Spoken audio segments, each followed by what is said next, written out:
እኔ ያኔ እዛ አላቅም ነበር። አሁን ግን እንዴት በዛን? እኔ አሁን ከእናንተ ወገን ስለሆንኩኝ እንዴት ሊበዛ ቻለ? ብዜት ውስጥ ማንን ያስፈራል? ስሙት።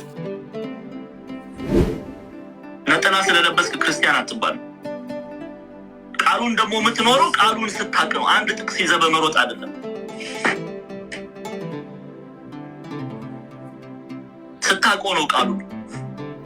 እኛ ቃሉን የምናነበው አንድ ወይ ሁለት ጥቅስ የምንይዘው ከፕሮቴስታንት ጋር ለመነጋገር ነው። እንኳን ለአንድ ጎረምሳ እግዚአብሔር ያሳያችሁ ለሌላ አይሆንም።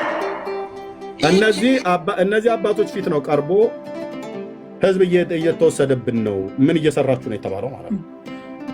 እሳቸው ደግሞ ምን እየሰራ ነው አሉ። ወንጌል ምንድነው የምታረጉት? የሊቃውንት ጉባኤ ስራው ምንድነው? ተናደው ተበሳጭተው እሳቸው የስብከተ ወንጌሉ ኃላፊ ናቸው። ብፁዕ አቡነ ማርቆስ እስካሁን ሰዓት ድረስ የወንጌል ሰበካው እግዚአብሔር በየዘመናት የሚያስነሳቸው ትውልዶች አሉ። ከነዛ መካከል እናንተ አይደላችሁም ነው ብሎ የሚሉን አሁን ኦርቶዶክሳውያኑ ይመጡና በጴንጤጅ ምንም አያምርም ኢየሱስ ጌታ ነው ብለን ካልንም እኛ ነን ማለት ያለብን ነው ብሎ የሚሉት ኦርቶዶክሳውያኑ ግን ሲሉ አይሰማም። ሲሉ እንደውም ይሄን ብሎ የሚል ሰው ካለ አቁም ነው ብሎ የሚሉት ማለት ነው። ኑና እስኪ ያው ሐዋርያዊ ስልጣን እኛ እጅ ላይ ነው ያለው፣ የሐዋርያቱ በትር የሐዋርያቱም ትምህርት እኛ እጅ ላይ ያለ ብላችሁ የምትሉ ሰዎች ካላችሁ ዶክተር ኢየዮዝ ያላችሁ 526 ሰው እያያችሁ አንድ ኦርቶዶክሳዊ ፊት ለፊታችን ቆሞ ለእነዚህ ሁለት መጽሐፍቶች መልስ እስኪመልሱ ሐዋርያዊ ቅብብሎሽ እኛ እጅ ላይ ያለ ብሎ የሚል ማለት ነው። ታሚ ትንሣኤ ዘጉባኤ ማተሚያ ቤት 2014 ማለት ነው። በእስላም የኢትዮጵያ ኦርቶዶክስ ሐዋርያዊ ቅብብሎሽ እንደሌላት እስላም ገብቶ የመራት ቤተክርስቲያን መሆኗን ጳጳሷ የራሷ ጽፈዋል። ይህንን ሐዋርያ ሴክሴሽን እኛ ፊት እንዳታነሱ። እንደውም የእንደነዚህ አይነት ሰዎች በእርግጠኝነት እንኳን እኮ አውቀው ቢናገሩ ከሆነ ይህን ወይ የምንመጣበት ጉዳይ ይሆናል። እንደዛ እናደርጋለን። በደንብ ተጠናክሮ እንትን ይላል። ምንም ጥያቄ የለውም ወገኖች። እኛ ያጠፋናቸው በየዋህነት ብቻ ሳይሆን እግዚአብሔርን በማመናችን ምክንያት ጸጋውን በማመናችን ምክንያት ተሸውደን አይደለም። ጴንጤ እንደማይሸወድ በቀላሉ ታውቃላችሁ። ጴንጤ የሚሸወደው በአንድ ነገር ነው። ሰው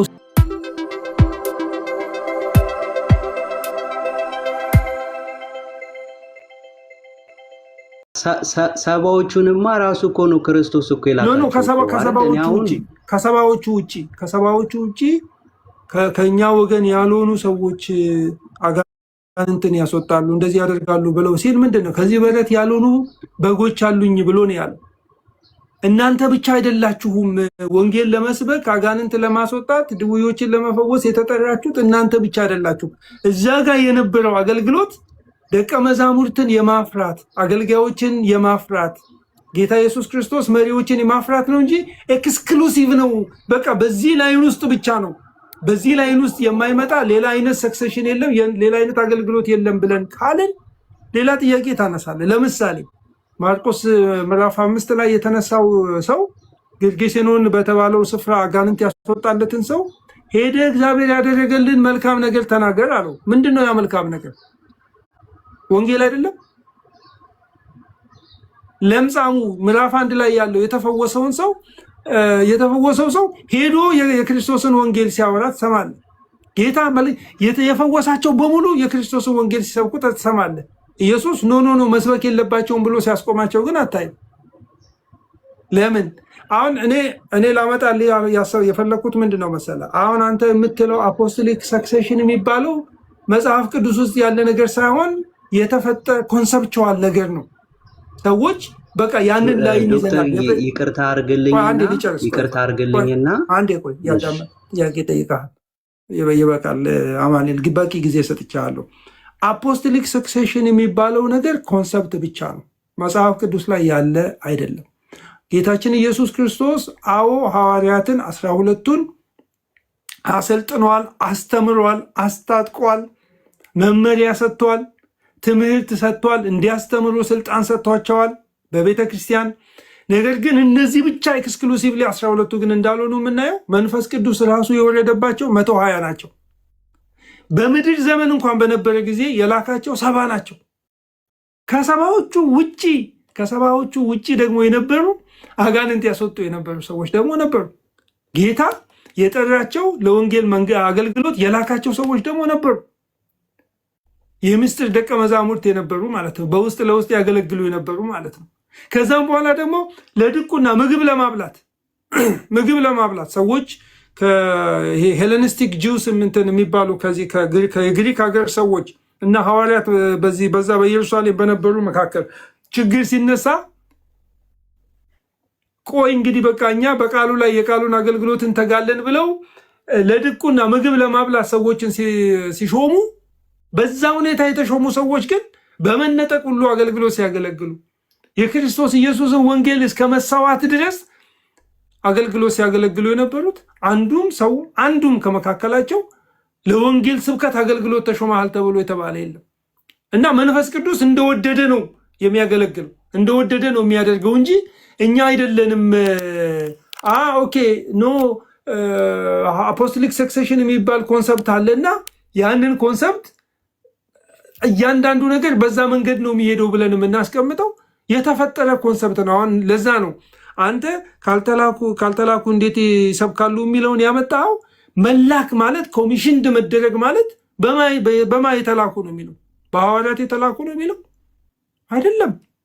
አሁን እኔ እኮ ፕሮቴስታንት ማልኮስ ነው እግዚአብሔር ክርስቶስ እኮ አሁን የኔ ኮንሰፕት ተልኮ ነው ወይ በክርስቶስ ኢየሱስ ተልከን ነው። እያንዳንዱ የወንጌል አገልጋይ መጽሐፍ ቅዱስ ምርኮን ማረከ ስጦታን ሰጠ ብሎ አንዳንዶችን አስተማሪዎች፣ አንዳንዶችን ወንጌላውያን፣ አንዳንዶችን መጋቢዎች፣ አንዳንዶችን ነቢያት ብሎ አምስቱን ኦፊስ ጌታ ሲያስቀምጥ እነዛን ኦፊሶች ክርስቶስ ራሱ የሚሰጠው ኦፊስ ነው። እንደ ኦፊስ ማለት ነው። የወንጌል አገልጋይነትን ክርስቶስ ኢየሱስ ራሱ የሚሰጠው ነው። ያንን የሚያደርገው እንዴት ነው ብለህ ብትጠይቀኝ በሐዋርያትና በነቢያት መሰረት ላይ በእግዚአብሔር ቃል ላይ ተኮኖ ማለት ነው። ያ ሰው ሲወጣ የምንገመገምበት ሕያው የሆነ የእግዚአብሔር ቃል አለ እንጂ ጴጥሮስ ሌላ ሰው ያዕቆብን ማርቆስን ሾመ። ማርቆስ ደግሞ አሌክዛንደሪያ ሄዶ የአሌክዛንደሪያዎችን አደረገ ብለን ያንን ላይ ተከትለን ከዛ በኋላ አሌክዛንደሪያ የነበሩ ሰዎች ከሶሪያ የመጡ ሰዎችን ወደ ኢትዮጵያ ላኩ እና አቡነ ሰላማ እንዲህ ብለን ለማለት አይደለም። እንደዛ ካልን ብዙ ችግር ያጋጥመናል። በጣም ብዙ ችግሮች ያጋጥሙናል። ዶክተር ይቅርታ አድርግልኝና ከተመሰረተው በቀር ሌላ መሰረት አትመስርቱ ብሎ ሲናገር ጳውሎስ ምን እያለ ይመስላል? ከቃሉ ውጪ ሌላ ነገር አትመስርቱ። በቃ ሌላ ምንም ነገር የለም። ያ መሰረት ክርስቶስ ነው አይደለ? መሰረቱ ክርስቶስ ነው።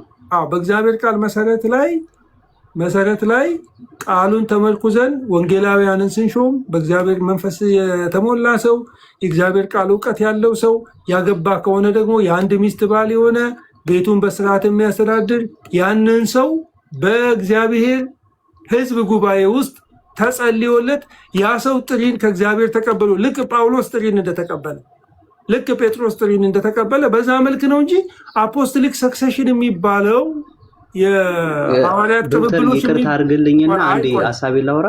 ቆይ በደንብ እኔ ጊዜ ሰጥቼ አውርቻለሁ እና ጥያቄ ጠይቃል። አፖስቶሊክ ሰክሴሽን ማለት የሚባለው ዝም ብሎ ኮንሰፕት ነው። በቃ ካቶሊክ ቤተክርስቲያን፣ ኦርቶዶክስ ቤተክርስቲያን ያመጡት ኮንሰፕት ነው እንጂ የኛ ወንጌል የተቀበልነው ወንጌል እኛ ከክርስቶስ ነው። አፖስቶሊክ ሰክሴሽን የሚባለውም ነገር ካስፈለገ እኛ የሐዋርያትን ትምህርት ነው እያስተማርን ያለ ነው። ማንም ሰው ክሌም ሊያደርግ ነው እንጂ የማርቆስን መንበረ ማርቆስን ነው እያለ ክሌም ካላደረገ በቀር እኛ ምንለካው እሱም በቃሉ ነው። ማርቆስ ነው የላከኝ የሚበል፣ ጴጥሮስ ነው የላከኝ የሚበል ማንም ሰው ነው የላከኝ ብሎ ይነሳ።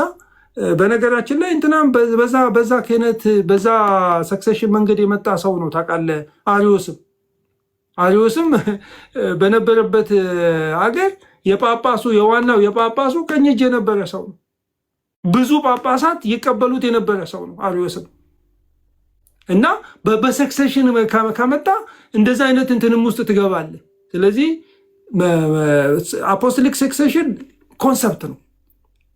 ካቶሊክና ኦርቶዶክስ ቤተክርስቲያን እኛንን ያለን መንበረ ጴጥሮስ የኛ ነው፣ መንበረ ማርቆስ የኛ ነው ለማለት ያመጡት ኮንሰፕት እንጂ እንደዛ አይነት ሰክሴሽን የሚባል ዱካውን እንድንከተለው የተጻፈልን የክርስቶስ ኢየሱስን ነው። ጌታ ኢየሱስ ይባርክ። ይህን ያህል በቃል እድሜ እየቀጠለ አንተ ኧረ ቆይ ላውራ ቆይ ገና መችዘሽ አይ ጥያቄ ለመጠየቅ አማኔ እኮ ገብቶኛል። ቆይ አይደለም ዶክተር የችግር የለውም እሰጠዋለሁ፣ ግን ቆይ አንተ ሀሳብህን ደግሞ ተናገር። በነገራችን ላይ አንድ ጥያቄ ያለኝ ብለህ ነው እና የገባው ጥያቄን ጠይቀሃል፣ ሀሳብህን አቅርበሃል። የዛን ሀሳብ ደግሞ ሌላ ነገር በደንብ ሰፊ ነገር አሳይተናል። ስለዚህ አይ እንደዚህ ነው አይ እንደዛ ነው የግዴታ መባባል የለብንም። አፖስቶሊክ ሰክሴሽን ቢብሊካል የሆነ መሰረት ያለው ነገር አይደለም፣ በፍጹም መጽሐፉ ላይ የለም እንደዛ አይነት ነገር። ያ ሀሳብ ነው፣ ኮንሰፕት ነው። ኮንሰፕት ደግሞ የሚመሰረተው በቃ እዚህና እዚያ ጋር ጥቅሶችን አገናኝተ እንደዚህ አይነት ኮንሰፕት አለና አፖስቶሊክ ሰክሴሽን ከሌለ በቤተክርስቲያን ልትባሉ አትችሉም የሚል ልታነሳ ትችላለህ። ዳስ ላይ ኮንሰፕቹዋል ነገር ነው። ኤኒዌይስ ስንፈቅድልህ ነው እሺ የምታደርገው። አማኑኤል እድሜ ይቀጥል። ችግር የለም። እሺ ዶክተር በጣም ነው አመሰግነው። በድጋሚ ሰላም ብያለሁ ሁላችሁንም። ለአማኒ ድጋሚ እድል ስጣው፣ ከኔ ጋር ጥቂት ያወራል። አማን ልታወራ ልጠይቀው የፈለግከውን ነገር ጠይቅ። አይ ቲንክ ዶክተር ከመጽሐፍ ቅዱስ ሊያሳይ ፈለግ። አንተ ግን ዋናው ጥያቄ ግራም ነፈሰ ቀኝ፣ ወደኋላም አለ ወደ ግራ፣ ወደፊትም አለ ብቻ ዋናው አንተ ማወቅ የፈለግከው ፕሮቴስታንቱ ማስልጣን ሰጥቶት ማፈቅዶለት ነው ወንጌል ሰባኪ ሆኖ ወንጌል የምሰብኩት። ምክንያቱም ስልጣኑን ጌታ ለሐዋርያቱን የሰጠው ሐዋርያቱ ደግሞ የሰጡን በሐዋርያዊ ቅብብሎሽ እኛ ጋ ነው በትሩም ስልጣኑም። አንዳንድ ፖለቲከኞች ባንኩም ታንኩም እኛ ጋ ነው ብለው እንደሚሉት እናንተም ጋር ደግሞ ትምህርቱም ስልጣኑም በትሩም እኛ ጋ ነው ያለውና ፕሮቴስታንቱ እጅ ላይ የለምና ማን ነው ሰባኪ ያደረጋችሁ አይነት ይመስለኛል ተረድቼው ከሆነ እንደዛ ነው። አዎ ስለዚህ ኦኬ የእኛን እኔ በኋላ መለሳለሁ። ኦኬ እናንተ ጋር ስላለ በእናንተ አስተምሮት መሰረት ማለት ነው አማኒ እናንተ ጋር ነው ያለው። መልሼ ጥያቄው ልጠይቅህ ዶክተር መልሶላል፣ ግን ካልሆነ እኔ መልሼ በኋላ ላይ ቆይ አንድ የጠየኩህን ስማኝ። መጽሐፉ ቅዱሱን ተውና ለጊዜው ቴንኪው ዶክተርዬ ግልጽ እንድታደርግልን ፈልገው። ኦኬ እናንተ ጋር ሐዋርያው ስልጣኑ ስላለ የወንጌል ሰበካው እኛ እጅ ላይ ነው ያለው እያልከን ነው አይደል? እሺ ኤርሚ በደንብ አድርገህ ስማኝ። እኔ እየጠየቅኩ ያለሁት ሮሜ ላይ አንስቼ እምነት ከመስማት ነው ብሎ ይናገራል አይደል? ልክ ነው። ኦኬ ስለዚህ ወንጌልን እንዲሰብኩ ደግሞ የተላኩት ደግሞ ደቀ መዛሙርቶች ሐዋርያቶች ናቸው። የማቴዎስ ወንጌል ምዕራፍ 28 19 ላይ አይደለ? እነሱ ብቻ አይደሉም እኮ አለ ዶክተር ቅድም ነገር። ኦኬ ስለዚህ ሰባዎቹን አድምጠኝ እኮ እሺ አይ እኔ ደቀ መዛሙርቱ ሐዋርያቱ ብለህ ካልክ በኋላ እንደገና ደግሞ ደቀ መዛሙርቱ አልክ። ሰባዎቹን ሁለት ሁለት አድርጎ ላካቸው። ገና ጌታ በስጋ በምድር በህይወት በነበረበት ዘመን አይባልም ቅድም ስትል ነበር። ጌታ አሁንም በህይወት ነው ያለው እና ለሰው ነው ለሰው በህይወት በነበረበት ሰዓት ማለት ከመሞቱ በፊት እንደማለት ነው። እና ጌታ ግን ከዘላለም እስከ ዘላለም በህይወት ነው ያለው እና ዶክተር እየነገረህ እኮ ቅድም ሰባዎቹን አንተ 12ቱን ነው የምትለው። ልክ ነው 12ቱንም ልኳቸዋል። 12ቱን ብቻ ሳይሆን ደግሞ ሰባዎቹንም ሁለት ሁለት አድርጎ በምድር ላይ እኮ በነበረበት ዘመን በስጋ ወራት ልኳቸዋል። ስለዚህ የወንጌል ሰበካው ለ12ቱ ሐዋርያት ብቻ የተሰጠ ሌሎችን የማይመለከት አይደለም። ማርቆስ አሁን ከ12ቱ ሐዋርያት ውስጥ አይደለም፣ አታገኘውም። ኦኬ እና አጵሎስ አጵሎስ አልኩኝ እና ወንጌላዊ ፊልጶስ ከ12 ውስጥ አይደለም፣ አታገኛቸውም። እነ እስጢፋኖስ ከ12 ውስጥ አይደሉም፣ አታገኛቸውም፣ እዛ ውስጥ የሉ። እነዚህ የጌታን ወንጌል የሰበኩ በመጀመሪያ መቶ ክፍለ ዘመን በስጋ ጌታ በምድር በነበረበትም ዘመን በህይወት የነበሩ እሱም ከሞተ በኋላ እንደገና ደግሞ ስብከተ ወንጌሉን የቀጠሉ ሰዎች ናቸው። አሁን አንተ እዛ ጋር አይመስለኝም ጥያቄ የሚመስለኝ አግኝቼ ከሆነ እናንተን ማን ፈቀደላችሁ ነው። ወይ ከሐዋርያቱ አላገኛችሁም ወይ ከኛ አላገኛችሁም። ስለዚህ እናንተ የወንጌል ሰበካ የጴንጤው የወንጌል ሰበካ ውሃ የማያነሳ ነው፣ ሚዛን የማይደፋ ነው እና ምክንያቱም ይሄን ብለህ ስትል የሐዋርያዊ ቅብብሎች ስልጣን እኛ እጅ ላይ ስላለ እኛ ደግሞ ከመንበረ ማርቆስ ነው የተቀበልነው። ማርቆስ ደግሞ የጴጥሮስ መንፈሳዊ ልጁ ነው። እሱ ይኖረው የነበረው እስክንድርያ ላይ ነው። የእኛ ነው ሐዋርያዊ ቅብብሎችን ጠብቆ የመጣው። የእናንተ ግን ምንም ስለሌለ የወንጌል ሰበካችሁ በማርቆስ በሮሜ መልክ መጽሐፍ ምዕራፍ 10 ቁጥር 17 ላይ ካልተላኩ እንዴት ይሰብካሉ ብሎ የሚለው እሱን ነገር ልታሟሉ አትችሉም ይመስለኛል። ግልጽ አድርግልኝ፣ ከዛ አንተ ቀጥል። እሺ ኤርሚ፣ እኔ እየጠየቅኩ ያለሁት እምነት ከመስማት ነው፣ መስማትም የእግዚአብሔር ቃል ነው ብሎ ይናገራል አይደለ? ስለዚህ እምነት ከመስማት ነው፣ መስማትም የእግዚአብሔር ቃል ነው። ደክሞሃል ማለት ነው። ኦኬ እሺ። አይ ኤርሚ ምን አለ መሰለ፣ አንተ እንደማትመልስልኝ አውቀዋለሁ። ዝም ብዬ እንትን ልበል ብዬ ነው። እሺ ቴንክ ዩ በቃ ሰላም። ጥያቄህን እንኳን ዶክተር ሮሜ ልብ በሉ እዚህ ያላቸው 400 ሰዎች ዶክተር የሮሜ መልክ መጽሐፍ ምዕራፍ 10 ቁጥር 17ን ቅድም ገብቶ ጠየቀ። በዛ ቃል መሰረት ምን ማለት እንደሆነ ነገረው። 12ቱ ሐዋርያት ናቸው ብሎ ሲል አይደሉም። 12ቱ ሐዋርያት ብቻ አይደሉም ናቸው፣ ግን እነሱ ብቻ አይደሉም። ሰባዎቹ ራሱ በምድር ጌታ በሥጋ ወራት በነበረበት ዘመን ሁለት ሁለት አድርጎ ልኳቸዋል። አሁን ቀጥሎ የማያወራው ከኔ ጋር የማያወራው የኦርቶዶክስን አናቷን እንደምመታው ያውቃል፣ በመረጃ ማለት ነው። ይሄ 12 ሐዋርያ ቅብብሎሽ አለን ብሎ የሚለውን አንድ ሶስት ይግባና ከሱ የተሻለ ታሪክን አውቃለሁ፣ ከሱ የተሻለ የሐዋርያ ቅብብሎሽ እኔ እጅ ላይ ያለ ብሎ የሚል ሰው ካለ ይምጣሁም ማለት ነው። ቀጥሎ ምን እንደማወራ ስለሚያውቅ መልሶ መላልሶ የሮሜ መልክ መጽሐፍ ምዕራፍ 10 ቁጥር 17 ይጠቅሳል። እሱንማ ዶክተር እኮ መለሰልህ ቅድም። ኦኬ መለሰልህ። የ12ቱ ሐዋርያት ሰበካ እነሱ እጅ ላይ ብቻ ነው የወደቀው ብለህ ካልክ ኖ፣ ከነሱም አልፎ ሌሎቹም ላይ ወድቋል። እኔም እንኳን አሁን ስነግርህ ወንጌላዊ ፊልጶስ ከ12 ውስጥ አይደለም። ኢትዮጵያውያን ጃንደረባ ወንጌል የሰበከው ሰው ወንጌል ሰባኪ ነው፣ ወንጌላዊ ነው። ከ12 ውስጥ አይደለም። የወንጌል ስብከቱ እሱም እጅ ላይ ያለ ማለት ነው። እስጢፋኖስ የወንጌል ስብከቱ እሱ እጅ ላይ ያለ ከ12 ውስጥ አይደለም። ማርቆስ የወንጌል ስብከቱ እጁ ላይ ያለ ግን ከ12 ውስጥ አይደለም። በባቢሎን ባለች ቤተክርስቲያን ላይ ልጄ ማርቆስ ሰላምታ ያቀርብላችኋል ብሎ ጴጥሮስ ተናግሯል። መንፈሳዊ ልጁ እንደሆነ ይታወቃል። የኦርቶዶክስ አናቷን እኮ አልኩ፣ አናቷን እንደምመታው ስለሚያውቅ ነው። ካልሆነ ግን ጥያቄ ሮሜ መልክ መጽሐፍ ምዕራፍ 10 ቁጥር 17 ላይ ከሆነ የኛ ጥያቄ አይደለም። ለምንድን ነው አናቷን ብዬ አልኩ? ይሄ ሐዋርያ ቅብብሎሽ ብላችሁ የምትሉት ከሐዋርያት ተቀባብላችሁ እኮ እነ ሙስጠፋና እነ አብዱላሂ እነ መሐመድ እኮ ኦርቶዶክስን ተዋሕዶ ቤተክርስቲያንን መርተዋታል። መጽሐፍ ይኸው አለ። በሐዋርያ ቅብብሎሽ ውስጥ ተንከባሎ የመጣው ከእስላም እጅ ጵጵስና ሁሉ ተቀብለሃል ማለት ነው። እስላም ጳጳስ ሆኖ የተሾመባት ቤተክርስቲያን ነች የኢትዮጵያ ኦርቶዶክስ ተዋሕዶ ቤተክርስቲያን። ማን ያወራው? ዶክተር ሻዋል ኖ፣ ኤርሚያስ ኖ። የራሷ ጳጳስ የሰሜን የሸዋ ሀገረ ስብከት ሊቀ ጳጳስ ብፁዕ አቡነ ጎርጎርዮስ በጻፉት መጽሐፍት ላይ በስርዓት አለ። ከግብፅ እስላሞች ተሾመው መጥተው መርተዋታል። እና ይህንን ሐዋርያ ስልጣን ነው ብፁዕ አቡነ ማትያስ እጅ ላይ ያለው ብለህ የምትለኝ በፖለቲካ የተሻሿመ ሹመትን ሁሉ ማለት ነው።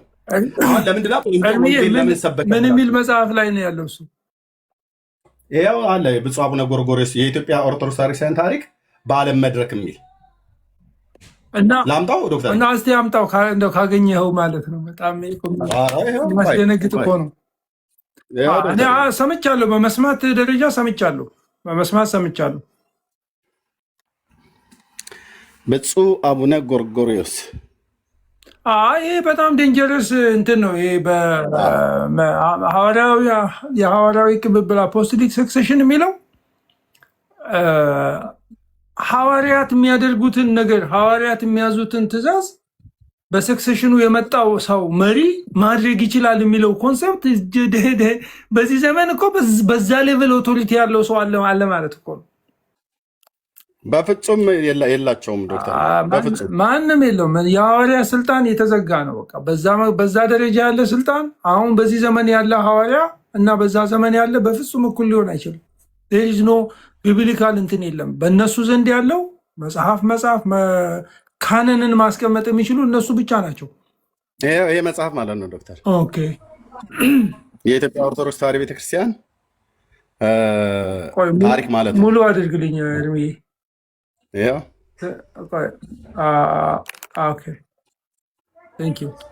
ያው አዘጋጅ አባ ጎርጎርዮስ የሸዋ ሊቀ ጳጳስ፣ አሳታሚ ትንሣኤ ዘጉባኤ ማተሚያ ቤት 2014 ማለት ነው።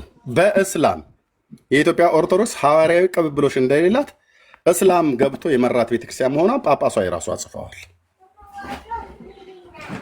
ይህንን ሐዋርያ ሰክሴሽን እኛ ፊት እንዳታነሱ። በእውነት እኛ ጴንጤዎች ፊት እንዳታነሱ ኦርቶዶክሳውያን እንዋረድ ብላችሁ ካላላችሁ በስተቀር በራሳችሁ ታሪክ እንዳትዋረዱ። ለምን በእስላም ቤተክርስቲያናችሁ መመራቷን ብፁዕነታቸው እንዲህ ብለው ጽፈውታል። የኢትዮጵያ ኦርቶዶክስ ቤተክርስቲያን በራሷ ማተሚያ ቤት አሳትመዋለች ማለት ነው። ኦኬ። ስለዚህ አሁን ብፁዕ አቡነ ማትያስ እጅ ላይ ያለው ከጴጥሮስ እጅ ላይ የነበረ ሐዋርያዊ ስልጣን ለማርቆስ ሄዶ ከእስክንድሪያ መጣ ብላችሁ ያላችሁት ሌላ መልሻ አንድ ጉድ ላሳይህ ዶክተርዬ፣ ጉድ እዚህ ላላችሁ ሰዎች ማለት ነው። አሁንም የአባ ሰላማ ከሳቴ ብርሃን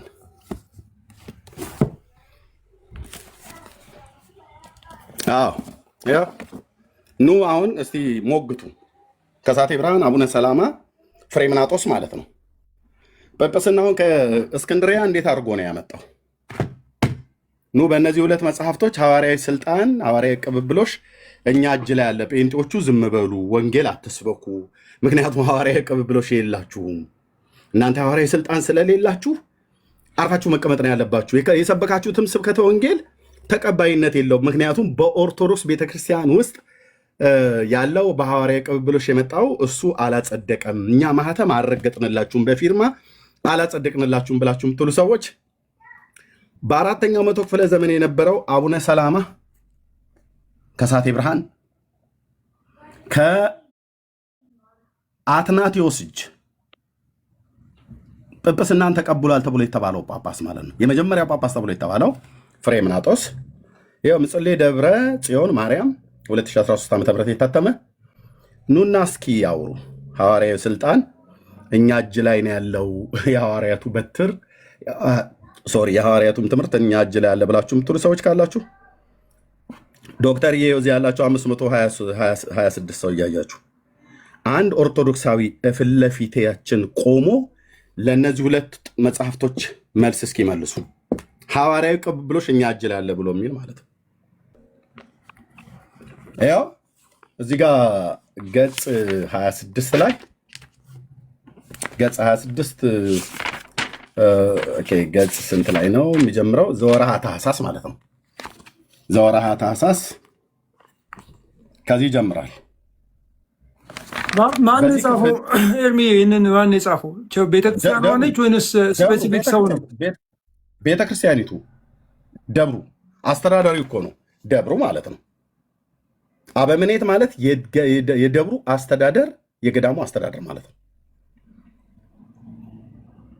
ደብሩ ማንም ሰው ይሄንን ዲናይ አያደርግም። ዶክተር ለምናገረው ነገር እኔ ኃላፊነቱን ወስደው ማንም ሰው እስኪ ይምጡና እስኪ መልሱ። ግን እውነቱን ልንገርህ፣ አንድ ሰው በስተት እዚህ ቤት ተላልፎ አይገባም። ሐዋርያዊ ስልት ቅብብሎሽ እኛ ጋለ ብሎ ጴንጤ ላይ ለማላገጥ አይችሉም። ለጉራ አይደለም አይችሉም። እነዚህን ሁለት መጽሐፍቶች መመለስ አለባቸው ማለት ነው። ኦኬ። እና በዚህ ክፍል ላይ ያው ዘወርሃ ታኅሳስ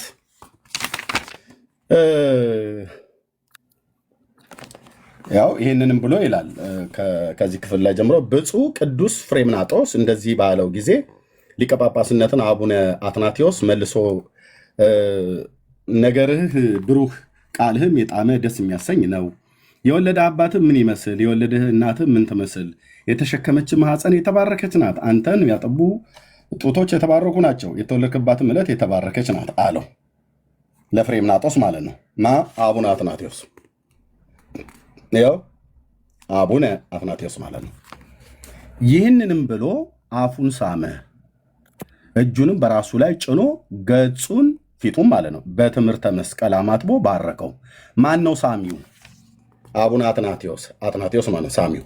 ተሳሚው ማን ነው? ፍሬምናጦስ። የአባቶቼ አምላክ ምስክር ነው፣ ፊታችን ቆማችሁ ሐዋርያዊ ቅብብሎሽ አለ ብለህ ብትል ይሄ ብቻ አይደለም። እዚህ መጽሐፍት ውስጥ ያለውን ያልነካሁትን ጉድ ሁሉ ገልጠዋለሁ። እችን እንደማወራ ስለሚያውቅ ነው። አንተ የመለስክለትን የሮሜ መልክ መጽሐፍ ምዕራፍ 10 ቁጥር 17 ላይ ያለው መልሰለታል። ቀጥሎ ምንድን ነው? ጴንጤዎች ወንጌል ለመስበክ ስልጣን የላችሁም። እሱ ነው ዋናው እንትን ዋናው እሱ ነው። እኔ እርምዬ በዚህ ላይ ይሄ የፍሬምናጦስ የአቡነ ሰላማ እና የአትናቴዎስን እንትን እነሱ ናቸው ያሉት እንጂ እነሱ እንደዚህ አይነት ላይፍ የነበራቸው ሰዎች አይደሉም። እና አትናቴዎስ በመስዋዕትነት የትሪኒቲን ትምህርት ጠብቀው ያለፉ ናቸው። በእንደዚህ አይነት ድርሰት የተጻፈ ነገር እነሱን እንትን ያደርጉ ገድሉን ነው አሁን እየተባለ ያለው እንደዚህ አይነት ገድል ነው ያለው እንጂ የነሱ በተለይ እኔ የአትናቴዎስን ላይፍ ነው ማቀው። ኢምፔካብል የሆነ ላይፍ ኖሮ ያለፈ ሰው ነው እና የክፍፍሉም የእንትንም ጉባኤ ሳይመጣ አራተኛው ጉባኤ ሳይመጣ የኬልቄዶን ጉባኤ ሳይመጣ ነው የሞተው እና ወንጌልን ዲፌንድ አድርጎ ትሪኒቲን ዲፌንድ አድርጎ ነው ሄደውና ያ በጣም ነው የሚያሳዝነው። እንግዲህ እነዚህን የሚያካክሉ ጃያንት ሰዎች ታሪካቸውን እንደዚህ አበላሽ ታጽፋለች ማለት ነው። ባለፈው አንዴ ከስፒሮስ ጋር ስንነጋገር ስለ ጊዮርጊስ ማለት ነው ስለ ጊዮርጊስ ስንነጋገር ገድለ ጊዮርጊስ ላይ ያለውን የዘመናትን ጉድ ዘርግፍ ያሳየሁትኝ እና ይሄ እኮ በእኛ በግሪክ እኮ ይሄ ገድል አይታወቅም ማለት አለው። ገድል እንዳለው ጊዮርጊስ አውቃለሁ፣ ግን በኢትዮጵያ ኦርቶዶክስ ክርስቲያን እንደሚባለው አይደለም ያለው። ሰውየው እንደዚህ አይነት ሰው አልነበረም። ኦርቶዶክስ እንደጻፈችለት ሰው አይነት አይደለም። አየህ፣ ሌላ ታሪክ አለው ማለት ነው። ያቺ ማነች የአርመኗም ሴትዮ አርሴማ በታሪክ ውስጥ የምትታወቅ ሴት ናት እና የእሷም ታሪክ ላይ ልክ እንደዚሁ ማለት። ስለዚህ ኦርቶዶክስ ምን እያደረገች ነው ማለት ነው? እንደዚህ ብለው ካሉ አሁን የጊዮርጊስ ገድል በተለያየ ቦታ ላይ በነጮቹ የሚታወቀው ይሄ ባዮግራፊው ማለት ነው የሚታወቀውና ኢትዮጵያ ውስጥ የተጻፈው አንድ አይደለም። ስለ ዮሐንስ አፈወርቅ በውጭ የተጻፈውና ኢትዮጵያ ውስጥ የተጻፈው አንድ አይደለም። ስለ አቡነ ሰላማ ከሳቴ ብርሃን ይኸው ገድሉ ላይ የተጻፈው እኛ እንድናውቀው ኢትዮጵያዊ በግዕዝና በአማርኛ አንብቦ እንዲረዳ ቤተክርስቲያኒቱ የጻፈችውና እኚህን አባትን ያሁን በታሪክ ውስጥ አውቃቸዋለሁ ከቤተክርስቲያን አባቶች መካከል ተብለው እንደሚጠሩ ማለት ነው። ብርሃን ገላጭ ከሳቴ ብርሃን ማለት ብርሃን ገላጭ የሆነ ወደ ኢትዮጵያ የመጣ በአራተኛው መቶ ክፍለ ዘመን አካባቢ ላይ የነበረ የቤተክርስቲያን አባት እንደሆነ ይታመናል፣ ይታወቃል በኦርቶዶክስ ማለት ነው። እና ግን ጵጵስና መጣ ተብሎ የሚባልበት ግን ነውር ነው እዚህ ውስጥ የተጻፈው። ኦኬ የሐዋርያ ስልጣን ቅብብሎች መጣ ብላችሁ ያለችሁት እነ ጀማልና እነ መሐመድ እኮ የኢትዮጵያ ኦርቶዶክስ ቤተክርስቲያን በፓትሪያርክነት መርተዋታል። በፓትሪያርክነት ለ1600 ዓመታት ከግብፅ በመጣ እስላምም ከግብፅ መጣ ኦርቶዶክስም ተብሎ የሚባል እንደተመራች ቁጭታቸውን ብፁዕነታቸው እንዲህ ብለው ጽፈዋል። ይሄንን ማንም ይመልሰው ማንም። የኢትዮጵያ ቤተክርስቲያን ከቅብጥ ማለት ግሪክ ማለት ግብፅ ማለት ነው። ቤተክርስቲያን ጳጳሳትን ብዙ ወርቅ እየከፈለች ያውም ወርቅ እየከፈለቻቸው ነበር የምታስመጣቸው።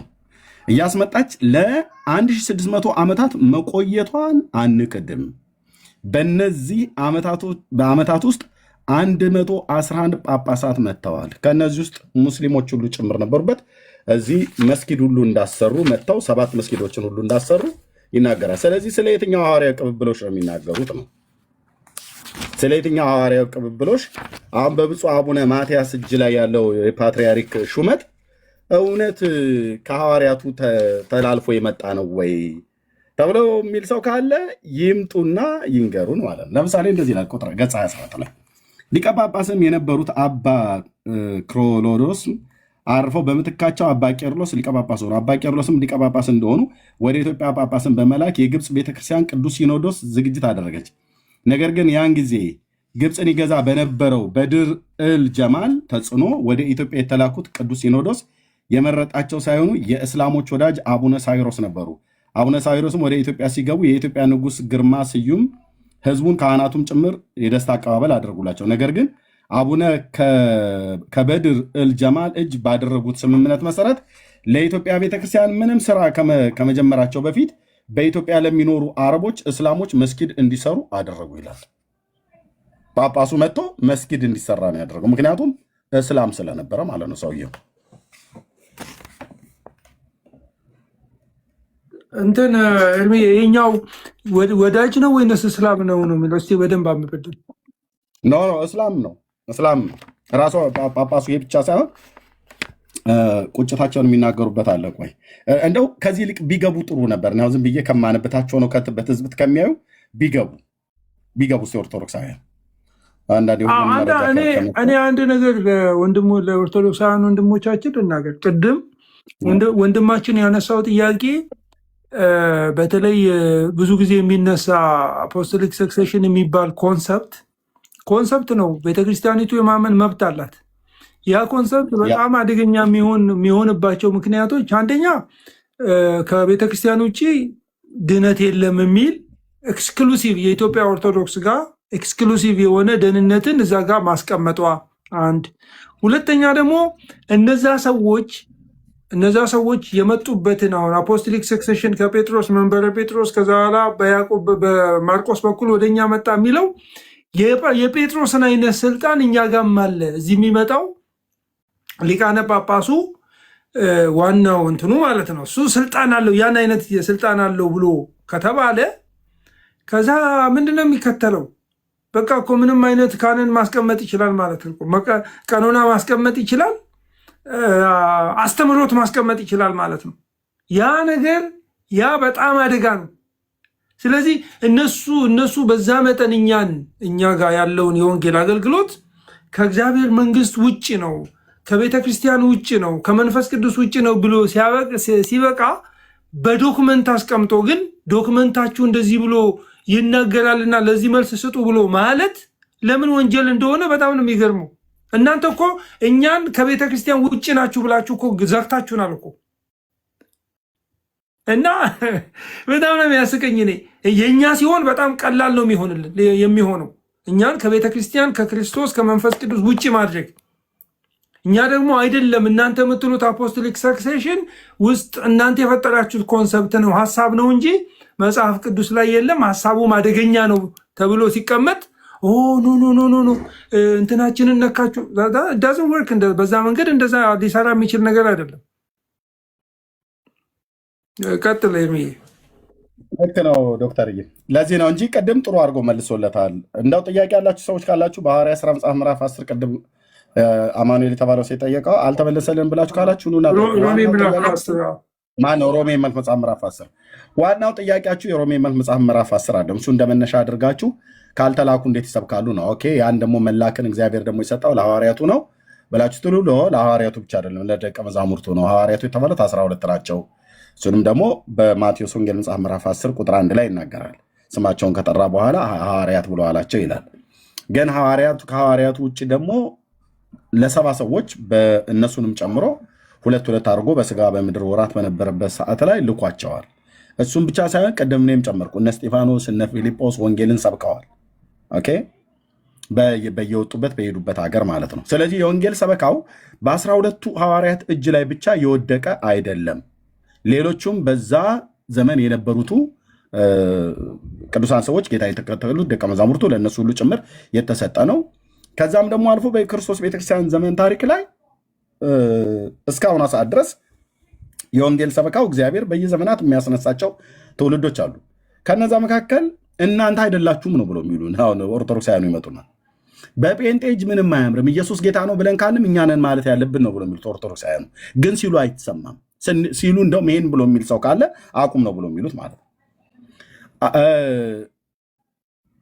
ለምንድን ነው ይሄን ብለው የሚሉን? ሐዋርያዊ ቅብብሎሽ እናንተ እጅ ላይ ስለሌለ፣ ስልጣኑ እናንተ እጅ ላይ ስለሌለ በእነ መምሬ እንቶኔ በኩል ቅባ ሜሮን ተቀብታችሁ ካህን ካልሆናችሁ ዲያቆን ካልሆናችሁ በስተቀር መስበክ አትችሉም ነው። ኦኬ እሱን እናያዘው። የኦርቶዶክስ ካህንና ዲያቆን የተባለው ማን ነው ሰባኪ እስከዛሬ ድረስ? የኢትዮጵያ ኦርቶዶክስ ተዋሕዶ ቤተክርስቲያን። እኔ ስለ ኢትዮጵያ ኦርቶዶክስ ተዋሕዶ ቤተክርስቲያን እናገራለሁ ስለማቃት ስለነበርኩባት አገልጋይ ስለነበርኩም ጭምር ማለት ነው። የእውነት በኢትዮጵያ ውስጥ እስቲ ስብከተ ወንጌልን የሰበካን አገልግሎት አድርጋ ስንትን ትውልድ ወደ ክርስቶስ መልሳለች? እስቲ በታሪክ ውስጥ ማን ነው መጥቶ የሚያሳየን? በታሪክ ውስጥ ጠቅሳችሁ ልታሳዩን የምችሉት እንዲህ አይነቱ አባት እንዲህ አይነት ቦታ ላይ ሄዶ ወንጌል ሰበካ አድርጓል፣ ስለ ክርስቶስ ኢየሱስ ሰብኮ አረማውያን እንደዚህ አድርጓል ብሎ የሚል ካለ ታንጀብል የሆነ እስኪ ያምጣ። የለም። ደቡብ ኢትዮጵያ እንዳትሉ እኮ ደቡብ ኢትዮጵያ እኮ ወንጌል የተሰበከለት በሚሽነሪዎች ነው። ምዕራብ ኢትዮጵያ እንዳይባል ምዕራብ ኢትዮጵያ የተሰበከው በሚሽነሪዎች ነው። ከአፄ ምኒልክ ዘመን በፊት እኮ የወንጌል ስብከት ምዕራቡን አካባቢ ላይ አያውቀውም ነበር፣ ደቡቡን አካባቢ ላይ አያውቀውም ነበር። አያውቀዋል ብላችሁ ምትሉ ካላችሁ ኑና አሳዩ።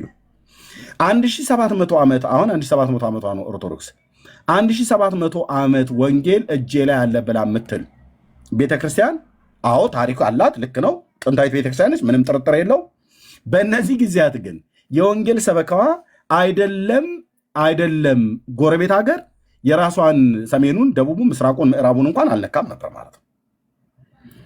1700 ዓመት አይደለም እስልምና ትናንትና 1400 ዓመት መጥቶ ከክርስትና ቆይቶ የመጣ ሃይማኖት ምስራቅ አፍሪካን፣ ሰሜን አፍሪካን እንዳለ ተቆጣጥሮታል። እስልምና በስብከትም ባይሆን ያው በጦርነትም ቢሆን ማለት ነው እስልምና የሚብዛዛው ማን የሚስፋፋው ታሪካችን ስለሚናገር። ግን ኦርቶዶክስ በስብከተ ወንጌል ብላ ካለች ጅቡቲን እኮ በክርስቶስ ኢየሱስ ወንጌል አልለወጠችውም።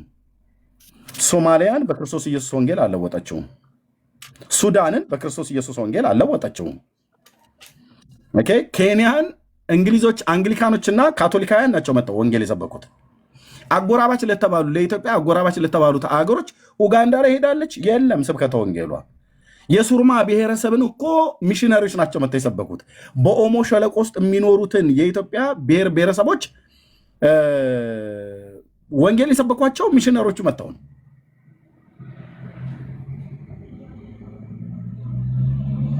እስኪ መጥቶ ሊናገር የሚችል በስብከተ ወንጌሏ ኦርቶዶክስ ይህንን አድርጋለች በእነዚህ 700 ዓመት። አሁን አንዱ ይህንን ልናገርና ዶክተር እየለስጠ ጴንጤ አሉ። ጴንጤ ትናንትና ነው የመጣው፣ እድሜያችሁ 100 ዓመት አይሞላም አሉን።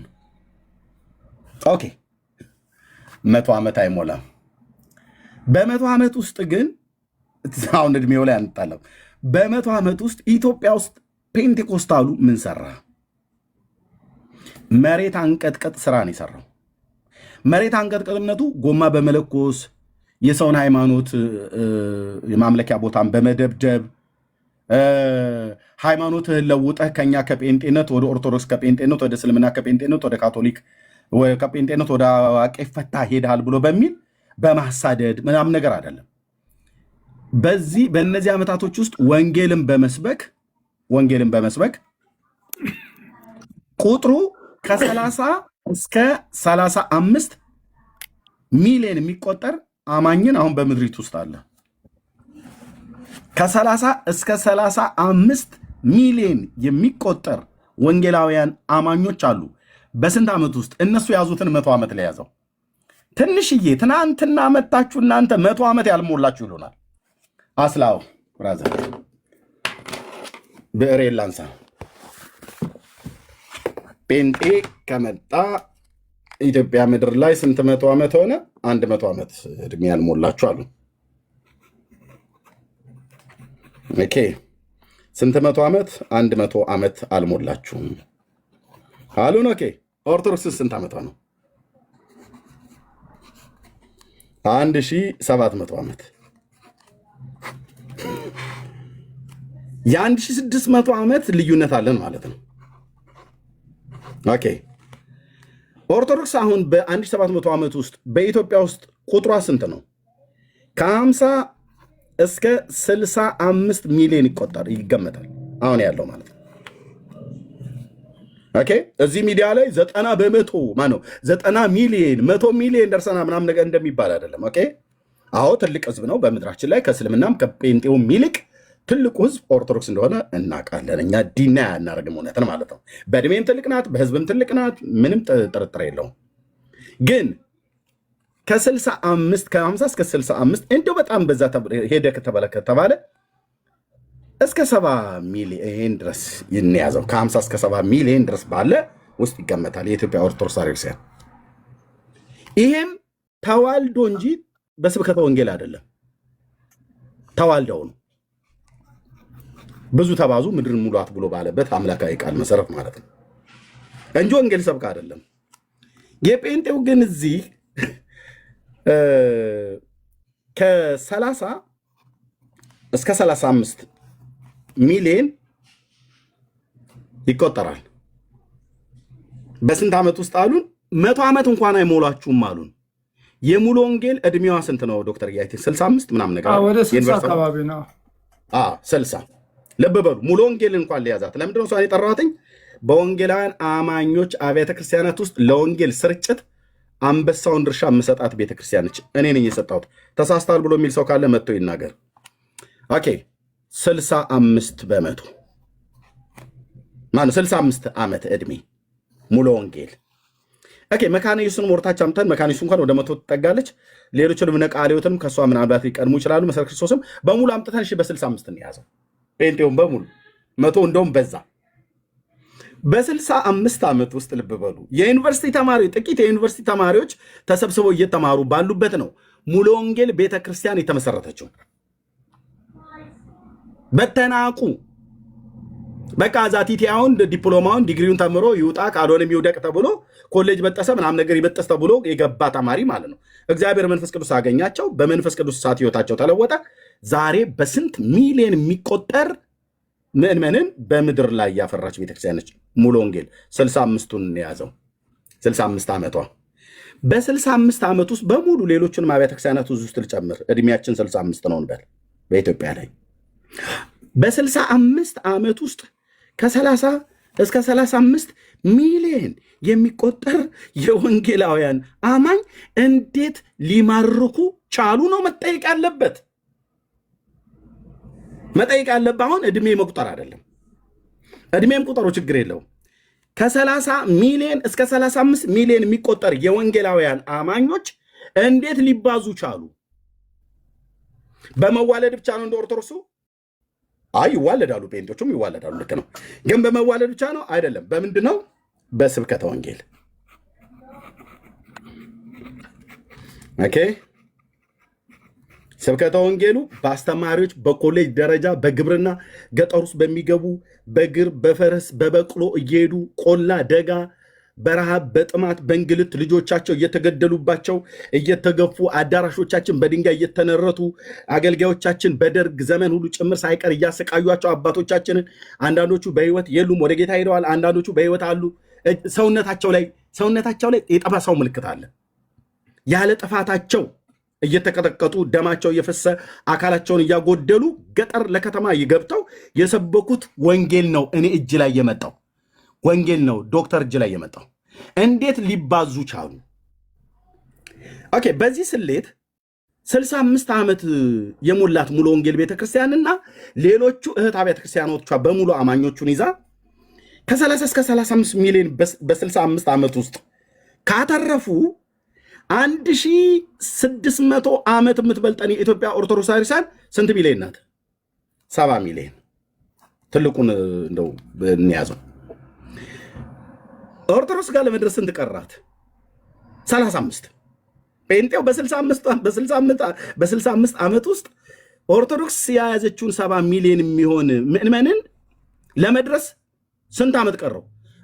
በሚቀጥለው 65 ዓመት ብንጨምርበት ለሙሉ ወንጌል ቤተክርስቲያን 013 በ130 ዓመት ውስጥ 70 ሚሊዮን የኢትዮጵያ ሕዝብ ፔንቴኮስታል ይሆናል ማለት ነው። በዚህ ስሌት ከሄድን ኦርቶዶክስ 1600 ዓመት ማነው 1700 ዓመት 1700 ዓመት በምድር ላይ የኖረች ቤተክርስቲያን 70 ሚሊዮን ሕዝብ ነው ያላት። ለምን ወንጌል አትሰብክም? 4 ነጥብ። ትሰብካለች ብሎ የሚል ሰው ካለ መቶኛ ጋር ይንገረን። የወንጌል ሰበካ የላትም። ለዚህ ነው ያልበዛችው። ወንጌል የማትሰብክ ቤተክርስቲያን አትበዛም።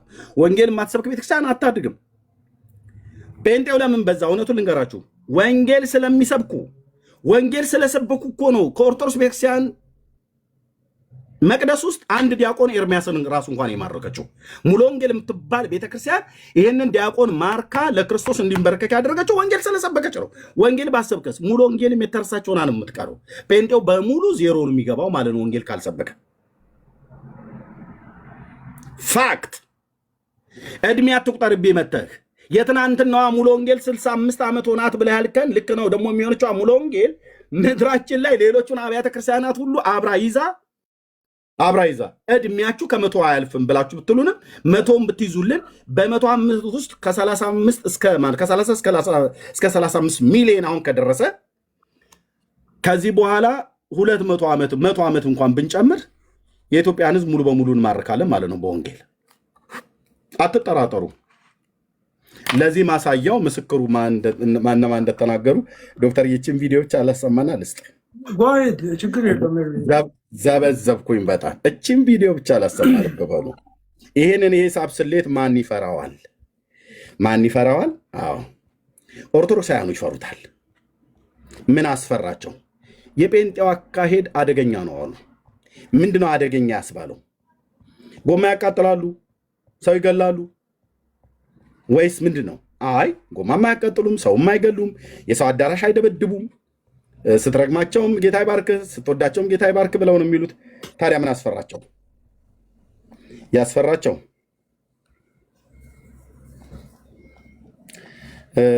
ኦኬ አንዴ ጠብቁ። ቪዲዮ እዚህ ጋር ያስፈራቸው እዚህ አንድ አቤት ዶክተር ቪዲዮ እያሳየ ነው። ላሳይ ነው። ቆይ ኦኬ ያው ያስፈራቸው ይኸው ሰሙት። ክርስቲያን እኮ ነኝ እኔ እበልጣለሁ እኮ እኛ የለም ይቅርታ ወንድሜ ታውቀዋለህ፣ ልቦና ያውቀዋል።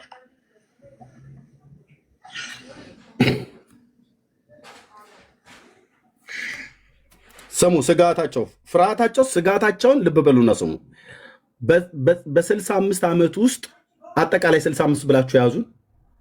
መካነ ኢየሱስ ከ100 ዓመት በላይ እንደሆነች እናውቃለን። ወይ ደግሞ በመካነ ኢየሱስ በሙሉ ያዙን እድሜ። ኦኬ በእነዚህ ያህል ዓመታት ውስጥ ከ30 እስከ 35 ሚሊዮን እንዴት የጴንጤው እምነት ሊስፋፋ ቻለ? እኔ ይሄ ነው ጥያቄ ዶክተር። እንዴት ትበዛላችሁ? ቆይ እናንተ ወገኔ እንዴት ሊበዛ ቻለ? ምንድን ነው የመባዣው ምክንያት? ስምን የጠፋውን ያህል በድመት ስጋ፣ የጅብ ስጋ፣ የአህያ ስጋ ዘልዝለው ጠብሰው መረቁን ያጠጣሉ፣ ስጋውን ይበላሉ። የሚያስቀይም ነገር ሁሉ ተወርቶ እንዴት ትበዛላችሁ ዶክተርዬ? እኔ ያኔ እዛ አላቅም ነበር። አሁን ግን እንዴት በዛን? እኔ አሁን ከእናንተ ወገን ስለሆንኩኝ እንዴት ሊበዛ ቻለ? ብዜት ውስጥ ማንን ያስፈራል? ስሙት። ነጠላ ስለለበስክ ክርስቲያን አትባልም። ቃሉን ደግሞ የምትኖረው ቃሉን ስታቅ ነው። አንድ ጥቅስ ይዘህ በመሮጥ አይደለም። ስታውቀው ነው ቃሉን። እኛ ቃሉን የምናነበው አንድ ወይ ሁለት ጥቅስ የምንይዘው ከፕሮቴስታንት ጋር ለመነጋገር ነው። ለምኛለው ትውልድ እንዲማር።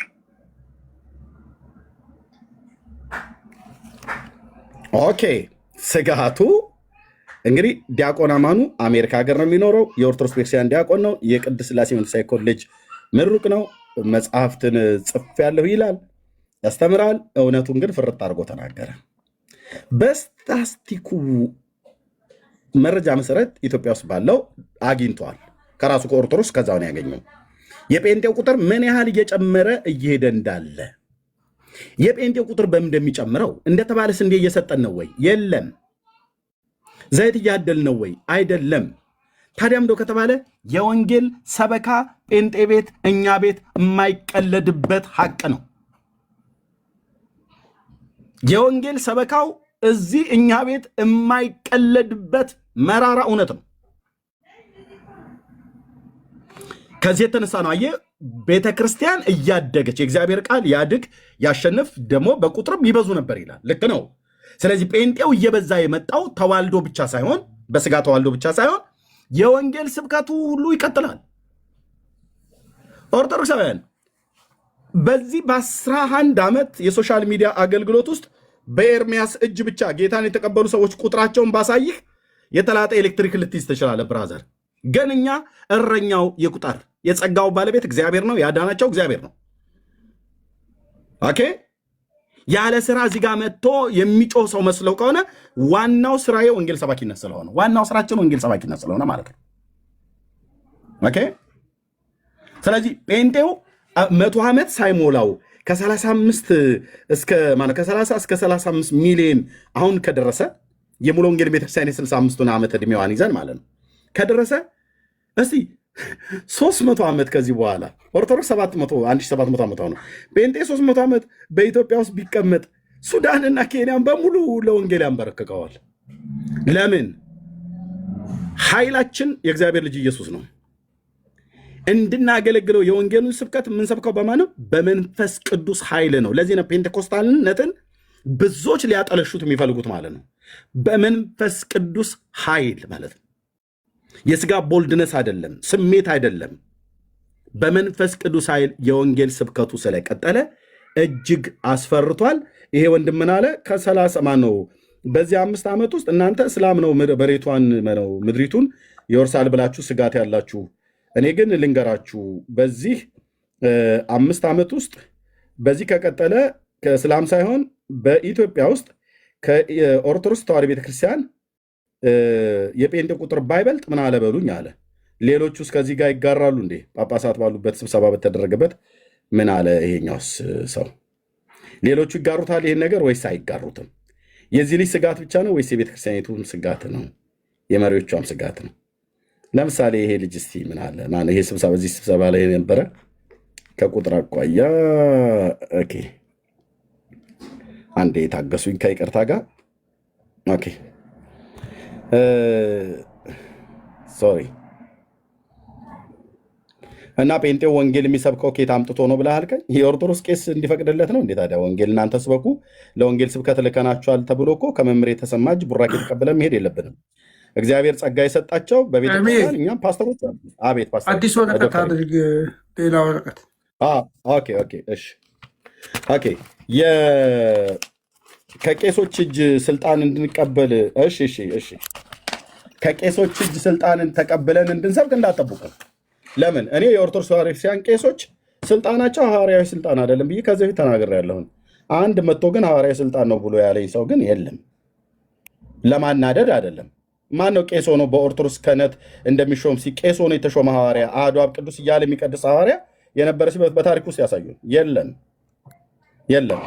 እንደኔ ውዳሴ ማርያም፣ መልከ ማርያምና መልካ ኢየሱስ ተምሮ መልከ መድኃኔዓለም ተምሮ ማን ነው ዲያቆን የሆነ? በታሪክ ውስጥ ያሳዩን። በክርስቶስ ቤተክርስቲያን ታሪክ ውስጥ የለም። እና ከኦርቶዶክስ ካህናት አይደለም እኛ የሐዋርያዊነት ማነው የወንጌል ሰበካውን ስልጣን መቀበል ያለብን፣ ጌታ ራሱ በሰጠን ነው የምንሰብከው ማለት ነው። የያዝነውን ወንጌል ብቻ ብለን በማለታችን ሉተር ሽንት ቤት ቁጭ ብሎ የፈጠረው ወሬ ነው ብላችሁ ያላችሁትን ያህል እንዴት ሰው እዚህ ቁጭ ብሎ ሰው ሰምቶ ህዝብ ይሄድባችኋል?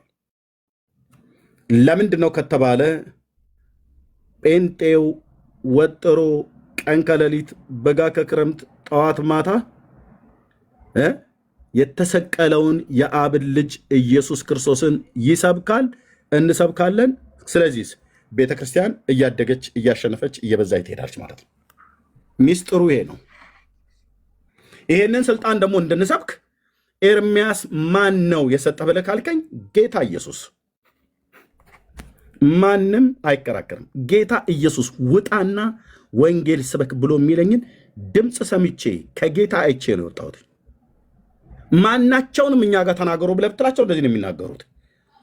ይሄን ጥሪ ቀጥታ ድምፅ ሰምተው ራእይ አይተው ባይወጡም እንኳን በሐዋርያት ሥራ በአንደኛ ጴጥሮስ መልእክት መጽሐፍ ምዕራፍ 2 ቁጥር 9 ላይ እናንተ ግን ከድቅድቅ ጨለማ ወደሚደነቅ ብርሃኑ የጠራችሁ የእሱም በጎነት ልትነግሩ የተመረጠ ትውልድ፣ የንጉሥ ካህናት፣ ቅዱስ ሕዝብ፣ ለርስቱ የተለየ ወገን ናችሁ ብሎ ስላለ ማንም ወደ ጌታ የመጣ ማንም የጌታን በጎነት ለመመስከር መብት አለው።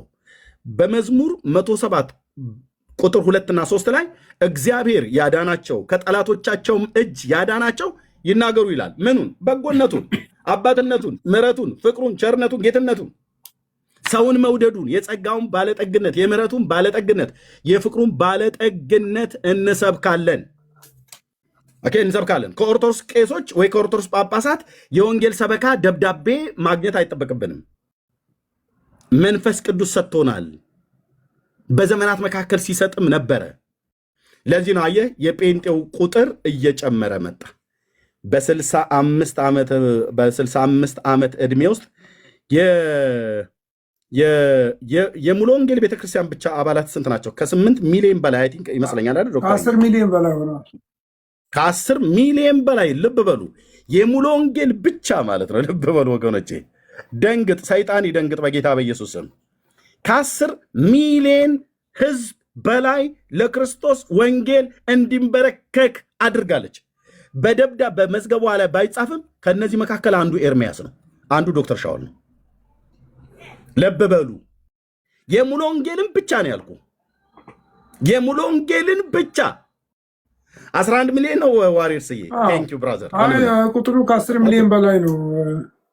ራይት በቃ በ65 ዓመት ውስጥ እንግዲህ ልብ በሉ፣ ያውም ወደ ሌሎች በእሷ የስብከተ ወንጌል ወደ ሌሎች አብያተ ክርስቲያናት ሄደው እንጂ እኔ አሁን በሙሉ ወንጌል ስብከተ ወንጌል በሙሉ ወንጌል የሰበካ ወንጌል ነው ጌታ ነው ያገኘሁት።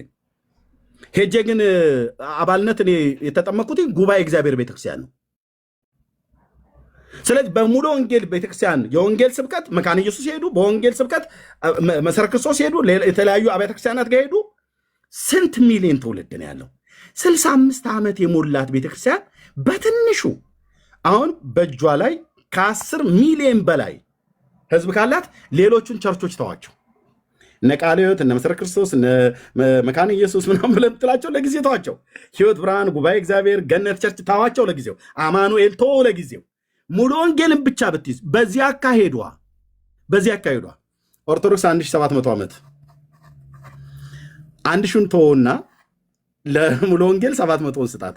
በ700 ዓመት ቆይታ ውስጥ ይሄንን በ65 ዓመት ውስጥ ካረገች ኦኬ እንተው 100 ብለን እንያዘው። ይሄንን በ100 ዓመት ውስጥ ብለን በላ 10 ሚሊዮን በ700 ዓመት ውስጥ 70 ሚሊዮን ኦርቶዶክሳውያን ያላትን አቲዝም ሙሉ ወንጌል ብቻ ትይዛለች። አንድ ሺውን ትተን ማለት ነው። በየ100 ዓመቱ 10 ሚሊዮን በሰበካ ብታመጣ ስንት ይሆናል ማለት ነው? 70 ሚሊዮን በ700 ዓመት ውስጥ 70 ሚሊዮን ህዝብ ሙሉ ወንጌል ብቻ ለጌታ እንዲማረክ ታደርጋለች ማለት ነው። የሂሳብ ስሌቷን አውጥታ የምትወጣው አብያተ ክርስቲያኖቻችን ሌሎችም ተዋቸው ያልኩ በሙሉ የወንጌል ሰበካው በጌታ በኢየሱስ ክርስቶስ ስም በመንፈስ ቅዱስ ኃይል የእግዚአብሔር የመንግስቱ ወንጌል ይሰበካል። ለዚህ ነው ጴንጤነት የበዛው። ሲያላግጡ እናንተ ስታላግጡ ይኸው የራሳችሁ ካህናት የራሳችሁ ዲያቆናት አይ በ5 ዓመት ውስጥ ምን አለበሉኝ የጴንጤው ቁጥር ከኦርቶዶክስ በእጥፍ ባይጨማ ነው ባይበልጥ አለ ዲያቆኑ። ቄሱስ ጳጳሱ ባሉበት ስብሰባ ላይ ጳጳሳት ባሉበት ስብሰባ ላይ ቀርቦ ህዝብ እየሄደ ነው፣ ባዶ መቅረትስ አይሆንም? ይሄ ካህናት ስብሰባ ላይ ነው። እነኚህ ባሉበት ነው የስብሰባ የተደረገው። እነ ብፁዕ አቡነ ማን ናቸው? ማርቆስ በስብሰባው ላይ ተነበረ። እንኳን ለአንድ ጎረምሳ እግዚአብሔር ያሳያችሁ፣ ለሌላ አይሆንም። እነዚህ አባቶች ፊት ነው ቀርቦ ህዝብ እየተወሰደብን ነው፣ ምን እየሰራችሁ ነው የተባለው ማለት ነው። እሳቸው ደግሞ ምን እየሰራን ነው አሉ። ወንጌል ምንድን ነው የምታረጉት? የሊቃውንት ጉባኤ ስራው ምንድን ነው አሉ። ተናደው ተበሳጭተው እሳቸው የስብከተ ወንጌሉ ኃላፊ ናቸው። ብፁዕ አቡነ ማርቆስ የኢትዮጵያ ኦርቶዶክስ ክርስቲያን የስብከተ ወንጌል ኃላፊ። ወንጌል ይሰበካል አይሰበክም እሳቸው ናቸው የሚያውቁት። ጠርተው ምንድን ነው ያሉት? ባለፈው ሊቃውንቱን በሙሉ ጠርተው ድቅድቅ ጨለማ ውስጥ ነው ያለኑ፣ ቅዳሴ በመቀደስ ማህሌት በመቆም የኦርቶዶክስ ህልውና የሚቀጥል ይመስላችኋል? ጥያቄ ምልክት። አይመስለንም አሉ። ተነሱ፣ ወንጌል ስበኩ፣ አትፍሩ። የብፁዕነታቸው መልእክት ነው። ቤተክርስቲያኒቱ ወንጌል እንደማሰብክ እኔ ብቻ አይደለም የምናገረው፣ ብፁዕነታቸው ይናገራሉ። ሊቃውንቱን በየመደዳ ላስቆጥራችሁ እችላለሁ። ወንጌል ቤተክርስቲያኒቱ ውስጥ እንደማይሰበክ እነ ብፁዕ አቡነ ገብርኤል ተናግረዋል። እነ ብፁዕ አቡነ በርናባስ ተናግረዋል። እነ ብፁዕ አቡነ ማርቆስ ተናግረዋል። ስብከተ ወንጌል በኦርቶዶክስ ተዋሕዶ ቤተክርስቲያን ውስጥ እንደሌለ ማለት ነው። ጴንጤው ጋር ለምንድነው ህዝቡ የሚመጣው? ህዝቡ የሚበላ ይፈልጋል። ጴንጤው ወገኔ እየሰማኝ ነው ወይ? የጴንጤ አደገኛ ስትራቴጂ የሚባለው ባለፈው ሙስሊሙ ሲያቀርብ አንደኛው ብሎ እስላሙ ያቀረበው ቪዲዮ አለኝ። ጸሎት፣ አደገኛ አካሄዳቸው የነሱ መርዛማ አካሄዳል። ጸሎት፣ ከጸሎት ቀጥሎ ሰውን በፍቅር መቅረብ አሉ። ወይኔ ፌንቴነት ይለምልም አንተዬ። እኔ ሌሎችም ይለምልሙ፣ ግን በእኔ ምርቃት አይደለም ይለምልም። ሰውን በፍቅር መቅረብ፣ በፍቅር መቅረብ፣ ያንን ሰው ወንጌል መስበክ ብሎ በመደዳ እስላሞቹ ገብተው ነው ይቀዱን። እኛ ጋር የወንጌል አማኞች ካውንስል ውስጥ ገብተው ነው በስውር ቀርቶ መረጃ ላይ ብሎ አሜሪካ ሀገር ያለ ሙስሊም አውጥቶ ተናገረ። ቪዲዮ እጄ ላይ ያለ እና ወንጌል ሰብክ ይሄን ሰው እየቀረበውና አንድን ሰው በመጀመሪያ ይጸልያሉ አለ። አደገኛ አካሄዳቸው ይሄ ነው አለ። ምስጢረ ቅዱስ ኃይል ተሞልቶ እየጸለየ ህይወቱ በእግዚአብሔር ቃል ላይ ተመስርቶ የሚያደርገው የመጀመሪያ ነገር የእሱን በጎነት መናገር፣ ያደረገልህን በጎነት ተመልከት። እዛ እንትን ላይ ያለው ባለፈው ሼር ያደረግኩት ማርቆስ ምዕራፍ 5 ላይ ያለው ሰው ጌታችን ኢየሱስ ክርስቶስ ወደ ጌርጌሴኖን ሄዶ ያንን ራሱንና ሰውን የሚያጠቃ ራሱን በድንጋይ ሰውነቱን የሚቧጭረውን ሰው ደና ካደረገው በኋላ አጋንንትን ካስወጣለት በኋላ ያለው ነገር ምንድን ነው? ከአንተ ጋር ልቆይ ሲለው ነው ወደ ቤተሰቦች ሂድ አለው። ወደ ዘመዶች ሂድ፣ እግዚአብሔር እንዴት ያለ ታላቅ ነገር እንዳደረገልህ ንገራቸው። ገና እረፍት ሳያደርግ በተራራና እኮ በመቃብር ስፍራ ይኖር የነበረ ሰው ነው። እኛ ወደ ክርስቶስ ስንመጣ የመጀመሪያም የመጨረሻም ስራችን የእሱን በጎነት መናገር ነው። እኔ ዛሬ ኤርሚያስ ኤርሜ የተናገረው ነገር ውስጥ እስቲ አንድ ነገር ትክክል ያልሆነ አንድ እስቲ ዲፋሜሽን፣ አንድ የስድብ ቃል፣ አንድ እስቲ መልካም ያልሆነ ነገር፣ እውነት ያልሆነ ነገር የተናገረውን እስቲ ግቡና እስቲ ንገሩ። አንድ እኛ እኮ በጨዋ ቋንቋ የተባልነው ምንድን ነው? እናንተ በሐዋርያት ቅብብል የመጣችሁ ስላልሆናችሁ እናንተ ወፍ ዘራሾች ናችሁና ወንጌልን ልሰብኩ አትችሉም ብቻ ሳይሆን የሰማችሁት ወንጌል ራሱ ትክክል አይደለም እኮ ነው። በጨዋ ቋንቋ ማለት ነው። እኛ ያንን በጨዋ ቋንቋ የተነገረንን ነገር እኛ በጨዋ ቋንቋ የመለስነው ነገር ምንድን ነው? ማንም ሰው የወንጌልን አገልግሎት የሚቀበለው ከክርስቶስ ኢየሱስ ነው። በክርስቶስ ሞትና ትንሣኤ የተገኘ አገልግሎት ነው። ያንን እንኳን አገልግሎት በቀጥታ ሰማ የተባለው ጴጥሮስ ያለው ምንድን ነው? የእርሱን በጎነት እንድትናገሩ በጎነት ምንድን ነው የሚላቸው? ከጨለማ ወደሚደነቅ ብርሃኑ የጠራችሁን። ይሄ ደህንነታችንን ነው የሚያሳየው። ከጨለማ ወደ ኮንትራስት ያለው ህይወት ውስጥ ያመጣችሁን። ስለዚህ መጀመሪያ ሰው መዳን አለበት። ሰው ብርሃን የክርስቶስ ኢየሱስ የወንጌሉ ብርሃን ሊያበራለት ይገባል።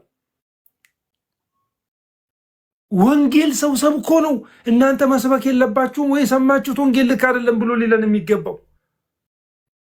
እኔ ለኢትዮጵያ ኦርቶዶክስ ቤተክርስቲያን ለመሪዎች፣ ቲክቶክ ላይ ላላችሁ ሰዎች አንድ መልእክት ነው ያለኝ።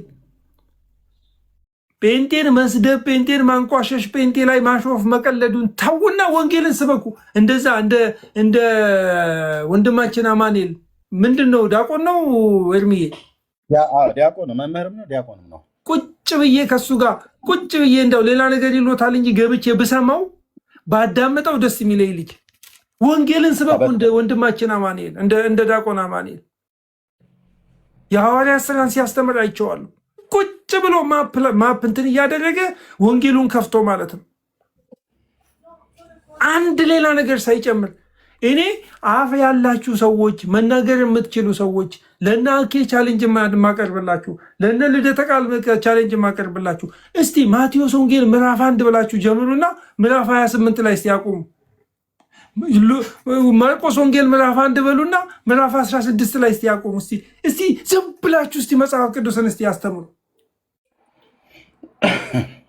መጽሐፍ ቅዱስን እሺ አታስተምሩ፣ እንደውም ይቅር እንኳን አንብቡ። እስቲ ቁጭ ብላችሁ ቲክቶክ ላይ ኑና እስቲ አንብቡ። ለምን እዚህ የእግዚአብሔርን ቃል ከተነበበ መንፈስ ቅዱስ በዚህ ቃል ውስጥ ስለሚሰራ ለኢትዮጵያ ኦርቶዶክስ ቤተክርስቲያን ታላቅ መዳን የሪቫይቫል ዘመን ይመጣላታል። ቃሉን ብንሰማ ቃሉን ብንወድ ከፈለጋችሁ 81ዱንም አምጡና አንብቡላችሁ። ብቻ ግን አራቱ ወንጌላት እዚህ ጋር የተጻፈውን አራቱን ወንጌል ከማቴዎስ እስከ ዮሐንስ ያለው ወንጌል የሐዋርያት ሥራን አንብቡ። እመኑኝ ተስፋ ይሆንላታል ለዚህ ቤተክርስቲያን። አባት የሆነው መጽሐፍ ቅዱስ አይደል? ሌሎቹ አዋልድ ናቸው አይደል? አባትየውን እስቲ ዋንኛውን ኑና እስቲ አንብቡት። እዚህ ጋር ሪቫይቫል ይነሳል። የኢትዮጵያ ኦርቶዶክስ ቤተክርስቲያን ታይቶ የማይታወቅ ሪቫይቫል ይነሳል። እኛ እኮ ምንም እኮ ያደርግልንም እኮ የሁሉ ህዝብ ቢመጣ ምን ያደርግልኛል? እኔ እዛው ሆኖ ቃሉን ሰምቶ ቃሉን በሰሙት ላይ መንፈስ ቅዱስ ሲወርድ ታያላችሁ። ስለዚህ ትልቅ እኮ ነገር እኮ ነው፣ ትልቅ እድል እኮ ነው ወገኖቼ። ወንጌልን እንስበክ ነው አንድ ላይ በቃ ወንጌል እስቲ ይሰበክ። በቃ ይቅር ሌላው ነገር በቃ እስቲ ወንጌል እስቲ ይነበብ እስቲ እና ከጨለማ አይገርምም ወደሚደነቅ ብርሃን የጠራችሁን የእርሱን በጎነት እንድትናገሩ የተመረጠ ትውልድ ራሱ ነው የሚለው ጴጥሮስ ተጠሪያ የተባለው አፖስቶሊክ ሰክሰሽን ወሰድንለት የተባለው ጴጥሮስ ነው ይህንን የሚናገረው። የንጉሥ ካህናት ናቸው ይላቸዋል። ካህናት ሰብስቦ አይደለም፣ ሐዋርያትን ሰብስቦ አይደለም ይህን የተናገረው። የተሰደዱትን ሰዎች ለርስቱ የተለየ ወገን ናችሁ ይላቸዋል። እናንተ ቀድሞ ወገን አልነበራችሁም፣ አሁን የእግዚአብሔር ወገን ናችሁ። ምሕረት ያገኛችሁ አልነበራችሁም፣ አሁን ምሕረት አግኝታችኋል። በቃ ኑ ይህንን ወንጌል ስበኩላቸው። ጠዋት ጴንጤን ሰድበ ማታ ጴንጤን አንቋሽ፣ አንዴ ሉተር ላይ አንዴ ካልቪን ላይ አንዴ ዳትስ ናት ጎስፕል ሌትስ ፕሪች ዘ ጎስፕል። እኔ አሁን ኔክስት ታይም ማደርገው ጀምሬዋለሁ። የማርቆስ ወንጌል ኢየሱስ ክርስቶስ ያደረገውን ነገር፣ ያስተማረውን ነገር፣ የነካውን ነገር፣ የዳሰሰውን ነገር ወደ ብሉይ ኪዳን እየሄድኩኝ እየተመለስኩኝ ከቶራው አንጻር፣ ከትንቢቱ አንጻር፣ ከመዝሙር አንጻር ዝም ብዬ አነብላችኋለሁ ከማርቆስ ወንጌል። ነፍሳችሁን የሚያገለባብጥ ህይወታችሁን ቅፍርናሆም ወስዶ ከኢየሱስ ጋር የሚያነካካ ጌታችን የሄደበትን የወጣበትን የገባበትን ስታዩ፣ የፈወሰበትን አፈዋወስ ስታዩ፣ ፕራዮሪቲውን ስታዩ ኢየሱስ ወንጌል መጡ እኮ የውላችሁ ትልቅ ሪቫይቫል ተነስቶ በጴጥሮስ አማት ቤት የሚገርም ሪቫይቫል ተነስቶ ሌሊቱን በሙሉ ሲፈውስ፣ አጋንንት ያለባቸውን ከአጋንንት ነፃ ሲያደርጋቸው፣ በሽተኞችን ሲፈውስ፣ ጌታችን ድንቅ ነገሮችን ሲያደርግ አደረና ከተማው በሙሉ ተሰብስቦ ማለት ነው እስቲ የሚያደርገውን እናያለን ብለው ሰው ያለበትን በሽተኛ ሁሉ ሰብስቦ ቅፍርናሆም ባዶ ሆና የጴጥሮስ ዶክተር ሻወር አንድ ጊዜ ቆየት አለ መሰለ ኤርሚዬ እንትን አድርግልኝ። እንደዚህ አይነት ሰው ለምን አስገባኝ ታዲያ? አንተ ስዘባርቅ ልሰማ ነው እንዴ? እሺ እኔ አባት አመሰግናለሁ። አስወጣው። ጌታ ኢየሱስ ይባርካችሁ። አየ ወንጌል አሁን ምንድን ነው የተናገርኩት? አሁን እስቲ ወገኖቼ ወንጌል ስለ ኢየሱስ እኮ ነው የተናገርኩት። በጌታ በኢየሱስ ክርስቶስ ስም ክፉ ስፒሪት ካልሆነ በቀር በቃ ተሰበሰበ ይላል። ወደዛው ልመለስ። ተሰበሰበ እና በቃ ተሰብስቦ ከተማው በሙሉ ተሰበሰበ ማለት ነው። በቃ እንዳለ ቤቱን ከበቡት እና ያለን ነው ነገርየው። እንደ ሞብ ነው የተሰበሰቡት። በሽተኛዎችን ውስጥ አስገብተው እነሱ ውጭ ሆነው እያዩ ማለት ነው። ከተማዋ ተሰበሰበች ነው የሚለው። ከዛ ኢየሱስ ፈወሰ። ኢየሱስ ሌሊቱን በሙሉ ሆል ናይት ሚኒስትሪ፣ እግዚአብሔር ስሙ ለዘላለም ይባረክ። እኔ ቲክቶክ ሆል ናይት ሚኒስትሪ ማድረግ ነው በቃ ነፍሴ የተጠማችው። አጋንንት የሚወጣበት ከያለበት ቦታ አረብ ሀገር፣ አውሮፓ፣ ኢትዮጵያ፣ አሜሪካ ወንጌል እየተነገረ ጌታችን ኢየሱስ ይህንን ቃል በምንሰብክበት ጊዜ ከኛ ጋር ሆኖ ይህንን ቃል እንዲያጸና፣ ሰዎች ከአጋንንት ነፃ እንዲወጡ፣ በሽተኞች እንዲፈወሱ ምንም ነገር ሳንናገር ማለት ነው። ከዛ ጌታ ጠዋት ትልቅ ሚኒስትሪ ቅፍርናሆምን ነፃ የማውጣት አገልግሎት የሚል ሚኒስትሪ ያቋቁማል ብለው ሲጠብቁ በጠዋት ተነስቶ ማንም ሳያየው ተነስቶ ወጣ ይላል መጽሐፍ ቅዱስ። እና ጴጥሮስ ደነገጠ። ጴጥሮስ ተከትሎት ሄደ በጠዋት። ጌታ ሆይ እንዴ ህዝብ እኮ እየፈለገ ነው ያለው። እንዴ እኮ ተመቻችቶልናል እኮ ነገርየው እኮ በጣም አሪፍ ሆኖልናል አለ ጴጥሮስ። አቤት አቤት አቤት አቤት! እንደው የኔ እናንተ ብንሆን እስቲ እንግዲህ አስበው እስቲ ሌሊቱን በሙሉ ስንፈውሳለን ማለት ነው። ቆይ እና ጌታ ምን አለ? ጴጥሮስ ምን አለ? በቃ እንዴ የሰመረ እሰይ ስለት የሰመረ የሚያስብል ነገር ሆኖ ወዴት ነው የምትሄደው አለ። ኢየሱስ የመጣው ሃይማኖት ለማቋቋም አይደለም። ጌታችን ኢየሱስ ክርስቶስ የመጣው ቁጥር 37 ላይ ምን አለ? ባገኙትም ጊዜ ይላል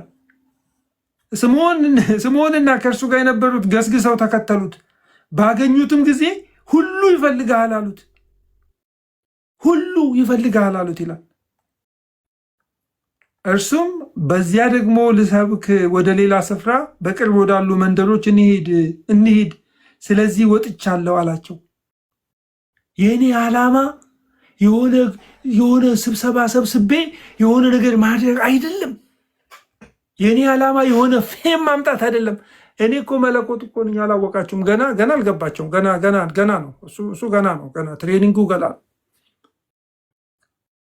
ለዚህ ነው የመጣሁት። ለዚህ ነው የወጣሁት። ወንጌልን መስበክ አለብኝ ገና። ምክንያቱም የእሱ ታይም ቲክ የሚያደርግ ነው። 3 ዓመት እንዳለው ያውቃል። ጥቂት ጊዜ እንዳለው ያውቃል። ወንጌልን እንስበክ ወገኖች። የሰውን ዘላለም የሚቀይረው እዚህ ጋር ያለው ነገር፣ እዚህ ጋር ያለው ቃል፣ በመጀመሪያ ቃል፣ የእግዚአብሔር ቃል፣ የሚለውጥ ቃል፣ የሚፈውስ ቃል እና ኢየሱስን አንመራውም። ኢየሱስ ነው የሚመራን። አያችሁ፣ ኢየሱስ ባገኘው ድል ሁሉ ያደረገው ነገር ምንድን ነው? የመንግስት ወንጌል ነው የሰበከው። ለዚህ ነው የማርቆስ ወንጌል ኢንትሮዳክሽን የሚባለው ከምዕራፍ 1 ቁጥር 1 እስከ 14 ላይ ባለው ክፍል ውስጥ ስታዩ ዮሐንስ አልፎ ከተሰጠ በኋላ ኢየሱስ ክርስቶስ ምንድን ያደረገው ሚኒስትሪው የሚለውን ማርቆስ ሲያስቀምጥ ዘመኑ ተፈጸመ፣ የእግዚአብሔር ሕዝብ ተስፋውን የሚጠብቅበት ዘመን ተፈጸመ፣ የእግዚአብሔር መንግስት ቀርባለች፣ ንጉሱ መጥቷል፣ ይሄው ንጉሱ መጥቷል፣ ንስሐ ግቡ፣ በወንጌል እመኑ እያለ እነዚህን 4 ነገሮች ሰበከ። ይሄ ነው የመጨረሻው ዘመን። የኛ አገልግሎት ይሄ ነው። ለኢትዮጵያ ኦርቶዶክስ ቤተክርስቲያን ለሙሉ ወንጌል አሁን ያላትን ሞመንተም ይዛ እንድትቀጥል፣ መካነ ኢየሱስ አሁን ያላትን ሞመንተም ይዛ እንድትቀጥል፣ የወንጌል አገልጋዮች የወንጌል እሳት አሁን ያለውን ሁኔታ ይዞ እንዲቀጥል፣ ከዚህም በላይ ደግሞ ጠልቶ፣ ከዚህም በላይ አብቦ፣ ከዚህም በላይ ስህተቱ በሙሉ ተስተካክሎ እንዲቀጥል ወንጌል መሰበክ አለበት። በቃ ወንጌል ሲሰበክ አጋንንት ይወጣል። ወንጌል ሲሰበክ በሽተኛ ይፈወሳል። ወንጌል ሲሰበክ ሰዎች ጫታቸውን እየጣሉ፣ ሐሺሻቸውን እየጣሉ፣ ድራጋቸውን እየጣሉ፣ ዘረኝነታቸውን እየጣሉ ወደ ኢየሱስ ክርስቶስ ይመጣሉ። ወንጌላችን ይሰበክ። ኦርቶዶክስ ወንጌልን ስበኪ። የኦርቶዶክስ አፖሎጂስትንን የምትሉ ሰዎች ወንጌላችሁን ስበኩ። የፕሮቴስታንት አፖሎጂስትንን የምትሉ ሰዎች ኑ ወንጌሉን ስበኩ። ወንጌል የሰው ህይወት ይቀይራል። የተሰበከልን ወንጌል ነው የዘላለም ህይወት የሰጠን። የእርሱን በጎነት እንድንናገር ተጠርተናል። ከጨለማ ወደሚደነቅ ብርሃን የጠራን የእርሱን በጎነት እንድንናገር ተጠርተናል። የእግዚአብሔር ስም ለዘላለም የተባረከ ይሁን። እኔ ይሄ ነው በቃ በሚቀጥለው ዘመን የማደርገው ልቤ ውስጥ ያለ ነገር፣ ቃሉን እያነበብን ሳንጨምር ሳንቀንስ እና ተመለሱ ወደዚህ ወንጌል። ጌታ ኢየሱስ ይባርካችሁ። እና እስቲ አንድ ነገር ኤርሚ ከተናገረው ነገር አንድ ውሸት፣ ፎልስ አኪዜሽን፣ ዲፋሜሽን የተናገረው ነገር ካለ 1 2 3 ብላችሁ ኑና ንገሩኝ። አንድም የለም። ለኦርቶዶክስ የማንቂያ ደውል ነው።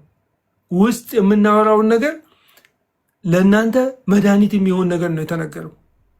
ስድቡን እንተወ፣ ሌላውን ነገር እንተወና በቃ እቺ ትልቅ ቤተክርስቲያን እንደ ስሟ ትልቅ እንድትሆን ወንጌል ይሰበክባት፣ ኢየሱስ ይነገርባት፣ በሜጋፎኖቿ ስለ ኢየሱስ ያውሩ።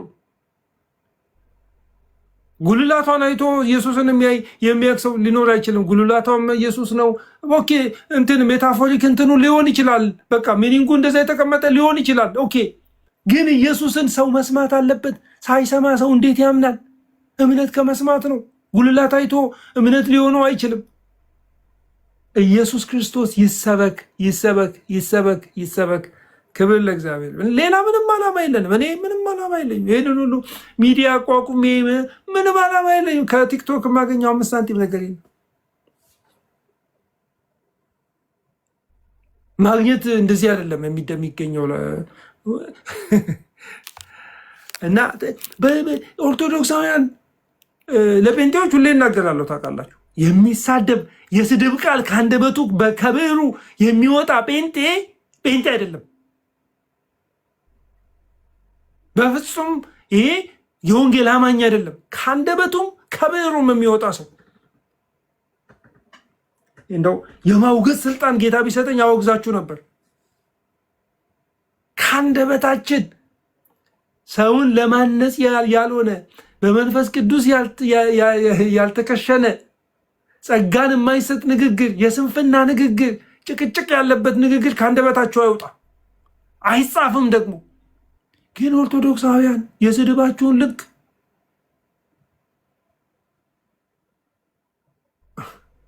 የሚያስወግደው ወንጌል ብቻ ነው። ከብዕራችሁም ከጣታችሁም ከአንደበታችሁም የስድብን ቃል የሚያስወግደው ቃሉ ብቻ ነው። there is no other means። በቃ ምንም ምክርም ምንም አይደለም። ጌታ ኢየሱስ ይባርካችሁ። ብዙ አወራው፣ ለወገኖች ልስጥ።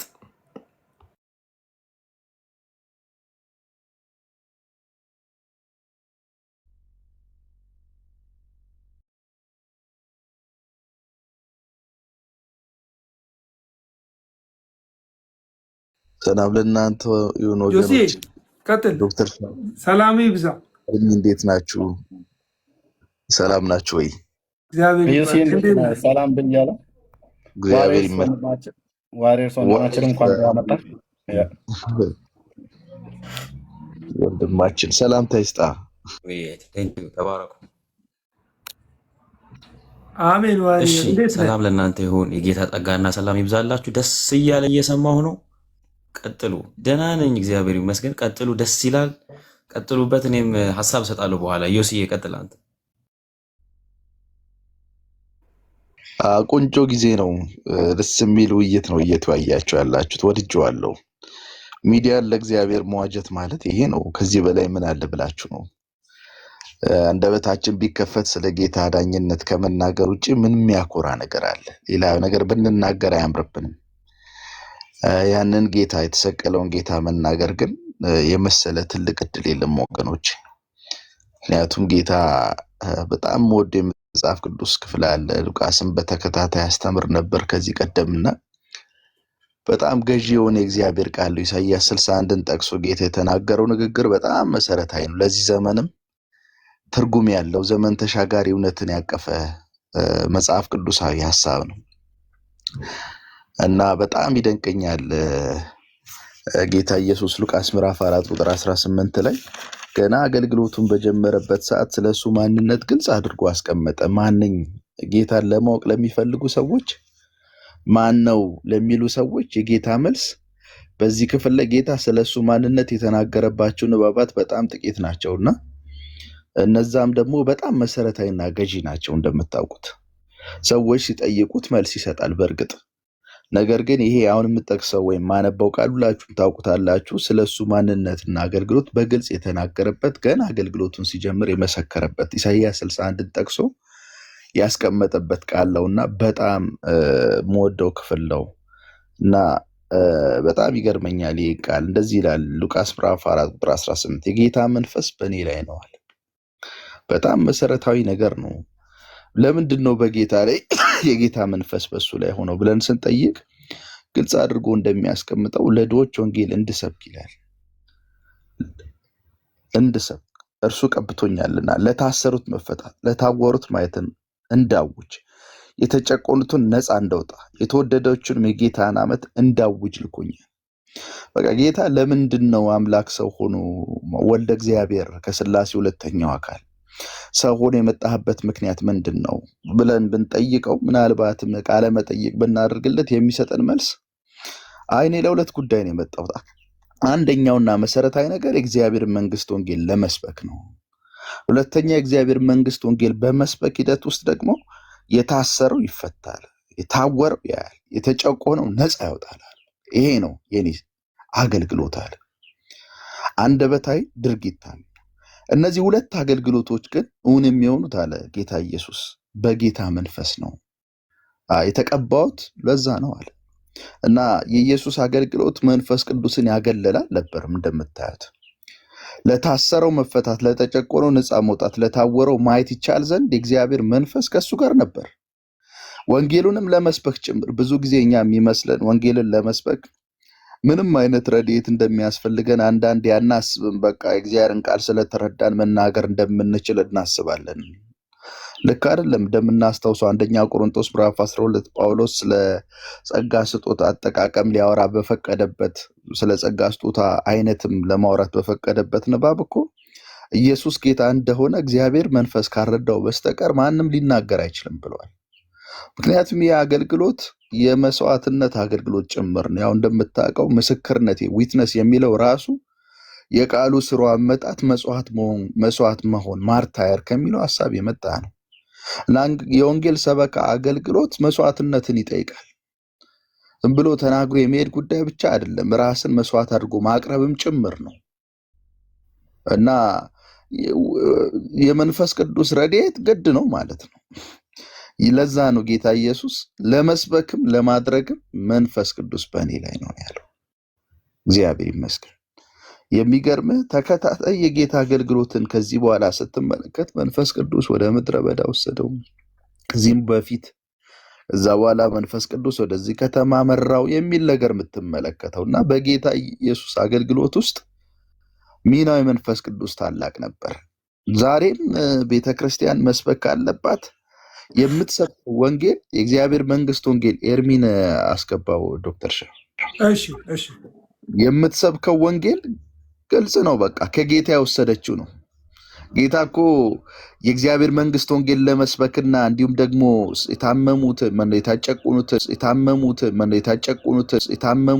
የታጨቁኑትን የታወሩትን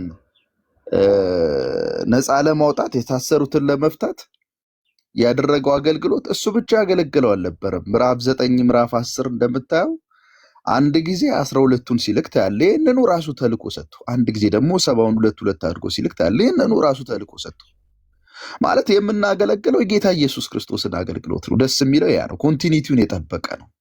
ከዚህ በላይ ሐዋርያዊ ቅብብል አለ እንዴ? እኛ ወንጌላውያን ሐዋርያዊ ቅብብልን የምንረዳው ከምንሰብከው ወንጌል ነው። በቃ አለቀ። የምንሰብከው ወንጌል እውነት እንደ እግዚአብሔር ቃል መሆኑን እርግጠኛ እንሆን እንጂ ሐዋርያው ቅብብል ከዚህ በላይ ሊኖር አይችልም። የለም በቃ እንዴ ሰው በሰው እየተተካካ መምጣቱ እኔ ክፋት አለው ብዬ አላስብም። ነገር ግን ዋስትናው መተካካቱ ራሱ እውን የሚሆነው የሚሰበከው ወንጌል እስካልተጣሰ ድረስ ነው። የሚሰበከው ወንጌል ከተጣሰ የሰው መተካካቱ ምን ትርጉም አለው ወገኖች? ሌሚ ቻሌንጅ ምን ትርጉም አለው? መተካካቱ የእግዚአብሔርን ወንጌል የሚጥስ ከሆነ በእግዚአብሔር ወንጌል ላይ የሚጨምርና የሚቀንስ ከሆነ ምን ጥቅም አለው? ማሰሪያችን እሱ ነው። ለእኛ ወንጌላውያን አማኞች የጌታ አገልግሎትን ነው የምናገለግለው እና በጣም ነው የሚገርመኝ ጌታ 12ቱን ሲልክ ምዕራፍ 9 ላይ የተናገረው ነገር ሉቃስ ምዕራፍ 9 በጣም የሚገርም ነው። እግዚአብሔርን መንግስት ወንጌል እንዲሰብኩ ኃይልና ስልጣን ሰጣቸው። ደዌያን እንዲፈውሱ፣ የታመሙትን እንዲፈውሱ፣ በአጋንንት ስርዓት ውስጥ ያሉትን ነፃ እንዲያወጡ የእግዚአብሔር መንግስት ወንጌል ሰበካና ድርጊትን እኮ ነው እዚህም የምናየው። ጌታ የታሰሩትን መፍታት፣ ጨቆኑትን ነፃ ማውጣት፣ የታወረው ማየት የሚለውን እኮ ነው እዛ ጋር ከአጋንንት ስርዓት ከበሽታ ነፃ ታወጡ ዘንድ የእግዚአብሔር መንግስት ወንጌል ትሰብኩ ዘንድ ኃይልና ስልጣን ሰጥቷቸው። ባለአደራ ነን እኛ። በቃ ኃላፊነታችን ምንድነው? የባለአደራነት አገልግሎት ነው። ኃይልና ስልጣን ሰጣቸው የሚለው የአገልግሎቱ ምንጭ እኛ አይደለም። የአገልግሎቱ ምንጭ ጌታ ኢየሱስ ክርስቶስ ነው። በእሱ በሰጠን ኃይልና ስልጣን ነው የምናገለግለው። ኃይሉም ስልጣኑም ደግሞ ከመንፈስ ቅዱስ ጋር የተገናኘ ነው። ስለዚህ እኛ ወንጌላውያን ሌላ ትኩረት ሊኖረን አይገባም። እሱ የሰጠንን ጊዜ እሱ በሰጠን ጊዜ የሰጠንን ወንጌል እሱ በሰጠን ኃይልና ስልጣን ተመርኩዘን በእሱ ረድኤት እስከ መጨረሻው በታማኝነት አገልግለን እግዚአብሔር በፊቱ ስንቀርብ የሚኮራብን የሚደሰትብን ባሪያዎች አድርገን። በእውነት እኔ በጣም ደስ የሚለኝ አንድ መዝሙር አለ፣ ተስፋዬ ጋቢሶ የዘመረው ጊዜ የለም። አሁን እኔ ጊዜ የለም ቢበዛ ከዚህ እድሜያችን ላይ 15 ዓመት ከዚህ እድሜያችን ላይ 15 ዓመት 20 ዓመት 30 ዓመት ጌታ እንደው ከጨመረልን በዚህች አጭር እድሜ ውስጥ ከአንደበታችን ሊጠፋ የማይገባው እውነት ጌታ የሰጠን ወንጌል ነው። እና ሲዘምር ነፍሴ ወደ አምላኳ ስጋም ወደ አፈሩ ሳይመለስ ቶሎ ቶሎ ብዬ ስራዬን ልጨርስ ያለው ዝማሬ በጣም ብዙ ጊዜ ሰው ሲቀበር የምንጠቀመው ዝማሬ ነው፣ የምንዘምረው ዝማሬ ነው። ዕለት ተዕለት ራሳችንን ልንነግረው የሚገባ ዝማሬ ማለት ይሄ ነው። እና ጊዜ የለም፣ ጊዜ የለም። መቸኮል አለብን። ላልሰሙት ወንጌል ማድረስ አለብን። ወንጌል ያልደረሳቸው በኢትዮጵያ ውስጥ በጣም ብዙ ብሔርና ብሔረሰቦች አሉ፣ በስም እንኳን ማናቃቸው። በዚህ ጉዳይ ላይ መሄድ እንኳን ማንችል፣ በዚህ ጉዳይ ላይ የሚተጉ ሰዎችን መርዳት ማስሮጥ ነው ያለብን። እና እኔ በጣም ደስ የሚል የሚባርክ ርዕስ ስላወራችሁ ነው እኔም ገባሁትና ሌላ ርዕስ የለንም። ኢየሱስ ከሚለው ውጪ ሌላ ልናውረው የምንችለው ልንሰብከው የምንችለው ብናወራለት ገድሉ የሱ ነው። ከሱ ውጪ ስለ ሰው ብናወራ አያምርብንም። ምክንያቱም ሰው ይወድቃል፣ ይሞታል፣ ደካማ ነው፣ ዘላቂ አይደለም ክብሩ።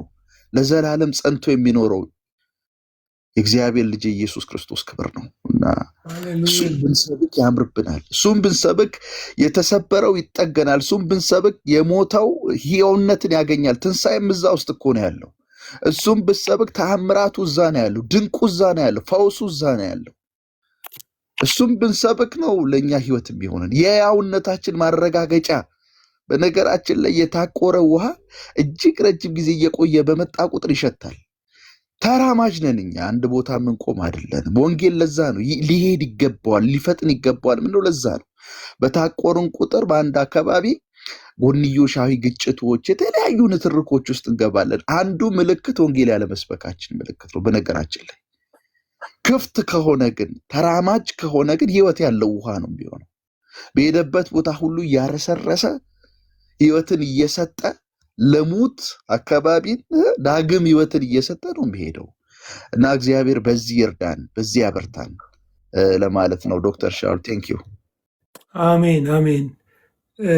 ተባረክ ዮሲዬ። አንተ እኔ ወደ ማርቆስ ሄድኩ፣ አንተ ወደ ሉቃስ ወሰድከን። እንዴት ደስ ይላል! እግዚአብሔር ስሙ ይባረክ።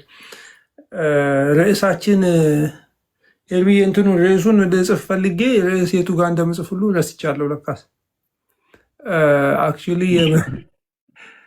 እንዲሁ ጀስት ስክሪንሻት ለማድረግ ብቻ እንትና አይ ቲንክ እቺ ምንድነች የስክሪፕቶ ምልክቷን ነው የምትነካት። የቱ ጋር ነው ያለችው? አንተ ማድረግ አትችልም? አይ አልችልም። የእስክሪብቶ ምልክቷ ኢፌክት ስቲከር የምትለዋ ነች። ስቲከሩ ላይ አሁን እና ቅድም የጠየኳችሁ ነገር ኤርሚ ልናገር ሲገባ የምትናገሩት ነገር በሙሉ የሰነፍ ሰው ንግግር እንደ ንፋስ ነው ይላል መጽሐፍ ቅዱስ። እና የስንፍና ንግግር ነው እንጂ ለመጀመሪያ ለተጠየቀው ጥያቄ መልስ ሰጠን እና ሰዎች የሚፈልጉት ነገር እስኪነገርላቸው ለዛውም በቃ እነሱ ማለት የሚፈልጉትን መስማት የሚፈልጉትን ነገር እኛ እኮ በቃ ሐዋርያዊ ቅብብሎች የሌለን ወፍ በቆሎች ነን ብለን ወንጌል መስበካችንን እናቆማለን እስክንል ድረስ ነው ሰው የሚፈልገው። ግን የእውነት ለመናገር የሐዋርያዊ ቅብብሎች የሚባል ዶክትሪን ሐዋርያትም አልነበራቸውም በፍጹም። የሐዋርያዊ ቅብብሎሽ ያለው ከክርስቶስ የተቀበሉትን ለእኛ አቀብለውናል። ሐዋርያው ጳውሎስ እንደዛ ነው በቃ ያደረገው እና እሱ ለጢሞቴዎስ ሰጠ። ጢሞቴዎስ ደግሞ ለታመኑ ሰዎች እንዲሰጥ አደራ ሰጠው። ምኑን? የወንጌልን አገልግሎት፣ ስልጣንን፣ ሌላ ነገርን አይደለም፣ የወንጌልን አገልግሎት ነው። በዛ መልክ እያደራጀ አብያተ ክርስቲያናትን እያደራጀ እንዲሄድ አደራ ይሰጠው። ምንድነው? መስፈርቱን አስቀምጦልናል። መስፈርቱ ተቀምጦልናል። እንዴት አድርገን የወንጌልን አገልግሎት እንደምናስቀጥል፣ የእግዚአብሔርን ስርዓት በቤተ ክርስቲያን እንደምናስቀጥል እንጂ እኛ ጋር ያለው ብሎ ከተነሳ ብዙ የማይመለሱ ብዙ ችግሮች ውስጥ ነው የሚገባው። ካቶሊካውያንስ እንዴት ሊሆኑ ነው? የግብጿ ቤተክርስቲያንስ እንዴት ልትሆን ነው? የተለያየ አይነት መሰረታዊ የሆነ ልዩነት ከግብፅ እንኳን የግብፅና የኢትዮጵያ ኦርቶዶክስ ቤተክርስቲያን እንኳን ልዩነት አላቸው ታውቃላችሁ። ደግሞ አለፍ ሲል ደግሞ የግሪኳ ኦርቶዶክስ ደግሞ ሌላ ነገር ነች። እሷ ወደ ሮም የሚጠጋ እንትን አላት ታውቃላችሁ፣ በክርስቶስ ባህሪ ላይ እና እኛ ብቻ ነን ብሎ በቃ ሐዋርያ ቅብብል ያለን እኛ ብቻ ነን ከሆነ አለ ብለህ በቃ እንደዛ አይነት ኮንሰፕት አለ ብለህ ካመንክ በኋላ በቶማስ በኩል የመጣውስ ምን ሊባል ነው? በሌሎቹ በኩል በእነ ዮሐንስ በኩል የመጣው ሐዋርያ ቅብብሎች ምን ሊባል ነው? አደጋው በጣም ብዙ ነው። ቅብብሎሹ ያለው እዚህ ጋር ነው፣ ቃሉ ላይ ነው ያለው። ተጽፎልናል፣ ቃል ተሰጥቶናል። በሐዋርያትና በነቢያት መሰረት ላይ የቆመ የወንጌል አገልግሎት አለ። ርዕሳችን ኢየሱስ ነው።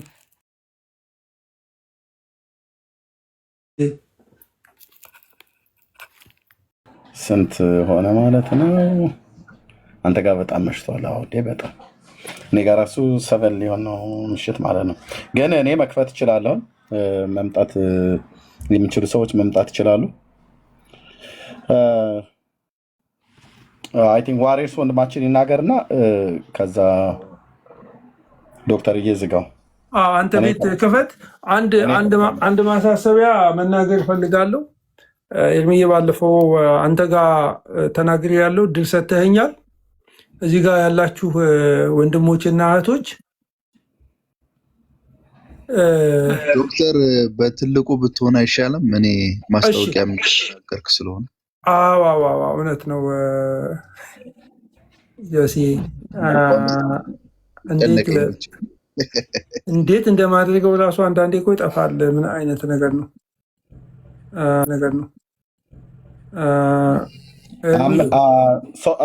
4 ወይ 3 ላይ አድርገው። ምንድነው ክሪዱን ልል ነበረ ግሪዱን። እሺ ታዲያ እኔን ራሴ እንዴት ላስጠልቀው? ንካዋ ትልቁን ግሪዱን ወደ 4 ወይ ወደ 5 ወይ ወደ 3 አረኩኝ። ወደ 5 ወደ 4 አረኩኝ። ቆይ አይ ቲንክ እንደዚህ ባደረገው ይመጣል መሰለኝ። የበለጠ አደረገው። 3 ላይ ወይ እንደዚህ ነው የምታደርገው። 4 ስለሆነ ያለ ነው። 3 ላይ ስታደርገው 5 ይሆናል። አይ ቲንክ እስቲ እንደዚህ አደረኩት። አሁን ራስህን ቀይራ። የራስህን ንካውና ከታች አለ ትልቅ ሰፊው ማለት ነው። እንትን እያደረገብኝ ነው ፎር ሳም ሪዝን። እስቲ ቆይ እንትኑ ንካው፣ የገስቱን ንካው። አሁን እንዳለ የገስቱን ንካውና እሺ ተነሳው። ያቺ 4 ማዕዘናት መጣለች። አይደል ነው እንደምትባለው። አሁን መጣቻ። ሽሪንክ ንካ ሽሪንክ እንደሱ ማለት ነው። ያ እሺ ጌታ ኢየሱስ ይባርካችሁ።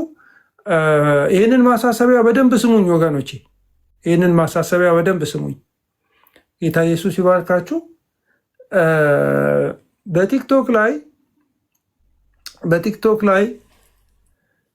በቲክቶክ አገልግሎት ላይ ጳጳስ የለም፣ የቲክቶክ አለቃ የለም። ኤርሚ እግዚአብሔር በሰጠው ጸጋ፣ ዮሲ እግዚአብሔር በሰጠው ጸጋ፣ እኔ እግዚአብሔር በሰጠን ጸጋ ነው የምናገለግለው። እከሌን ስሙ እከሌን አትስሙ፣ እንደዚህ አድርጉ እንደዚህ አታድርጉ የማለት ስልጣን የለንም። ግን ሰዎች እኛ ባለንበት እኛ በምንከፍትበት ቦታ መጥተው እኛን የምታምኑ ሰዎች፣ እኛን የምትሰሙ ሰዎች፣ ትረስት ያደረጋችሁን ሰዎች፣ በዚህም በዚያም በኩል ትረስት ያደረጋችሁን ሰዎች ከእኛ ጋር ሰዎችን ስታዩ አይ በቃ ኤርሚ ትረስት ያደረገው ነው ሻውል ትረስት ያደረገው ሰው ነው ብላችሁ ተቀበላላችሁ። ልባችሁን አስፈታችሁልን። እግዚአብሔር ይባርካችሁ። በስንፍናችን ምክንያት አንዳንድ ጊዜ ምስክርነት መስጠት የሌለብን ሰዎችን ሰጥተን ከሆነ ምሕረት አድርጉልን። ግን ብዙ አንዳንድ እየተበላሹ ያሉ ነገሮች አሉ። የወንጌል አገልግሎት ሽታ፣ የወንጌል አገልጋይነት ሽታ የማይታይባቸው ሰዎች እኛ ጋር ስላያችሁ ብቻ መጥተው የሆነ ነገር ቢጠይቋችሁ የሆነ ነገር ቢሏችሁ እንዳትሰሙ። እኛም እንኳን ብንመጣባችሁ ሐዋርያው ጳውሎስ እንዳለው ከነገርናችሁ ወንጌል የተለየ ነገር ልንነግራችሁ ብንመጣባችሁ እንዳትቀበሉ። ለዚህ ነው ለገላትያ ሰዎች እንደዛ ያለው። ከሰበክንላችሁ ወንጌል የተለየ ወንጌል የሚሰብክላችሁ የተረገመ ይሁን፣ የሰማይ መላእክትም እኛም ብንሆን ማለት ነው። አሁን እኛ ጋር መጥተው የሆነ የሚሰብኩ እዛ ጋር ሄደው ሌላ የሚሉ ሰዎች እየመጡ ነው ያሉት። ወደፊት በግልጽ የምንናገረው ነገር ይኖረናል። ግን እስከዛ ድረስ የኢየሱስ ነን እያሉ ባንደበታቸው፣ ነገር ግን ሰው በሌለበት አገልጋይ በሌለበት ቦታ የወንጌል አገልጋይነት ሽታ የሌለባቸው ሰዎችን ካያችሁ ኢየሱስንም እናውቃለን ጳውሎስንም እናውቃለን ማለት አለባችሁ። ያመናችሁትን የተቀበላችሁትን ክርስቶስን ስለምታውቁ ማለት ነው።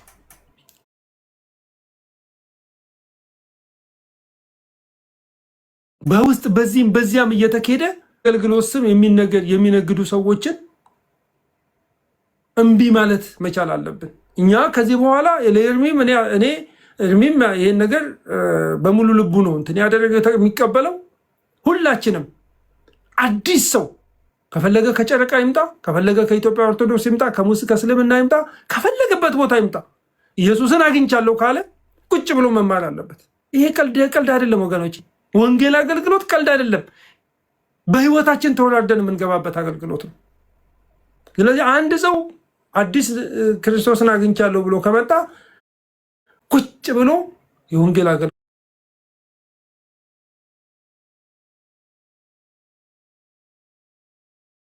መማር አለበት እና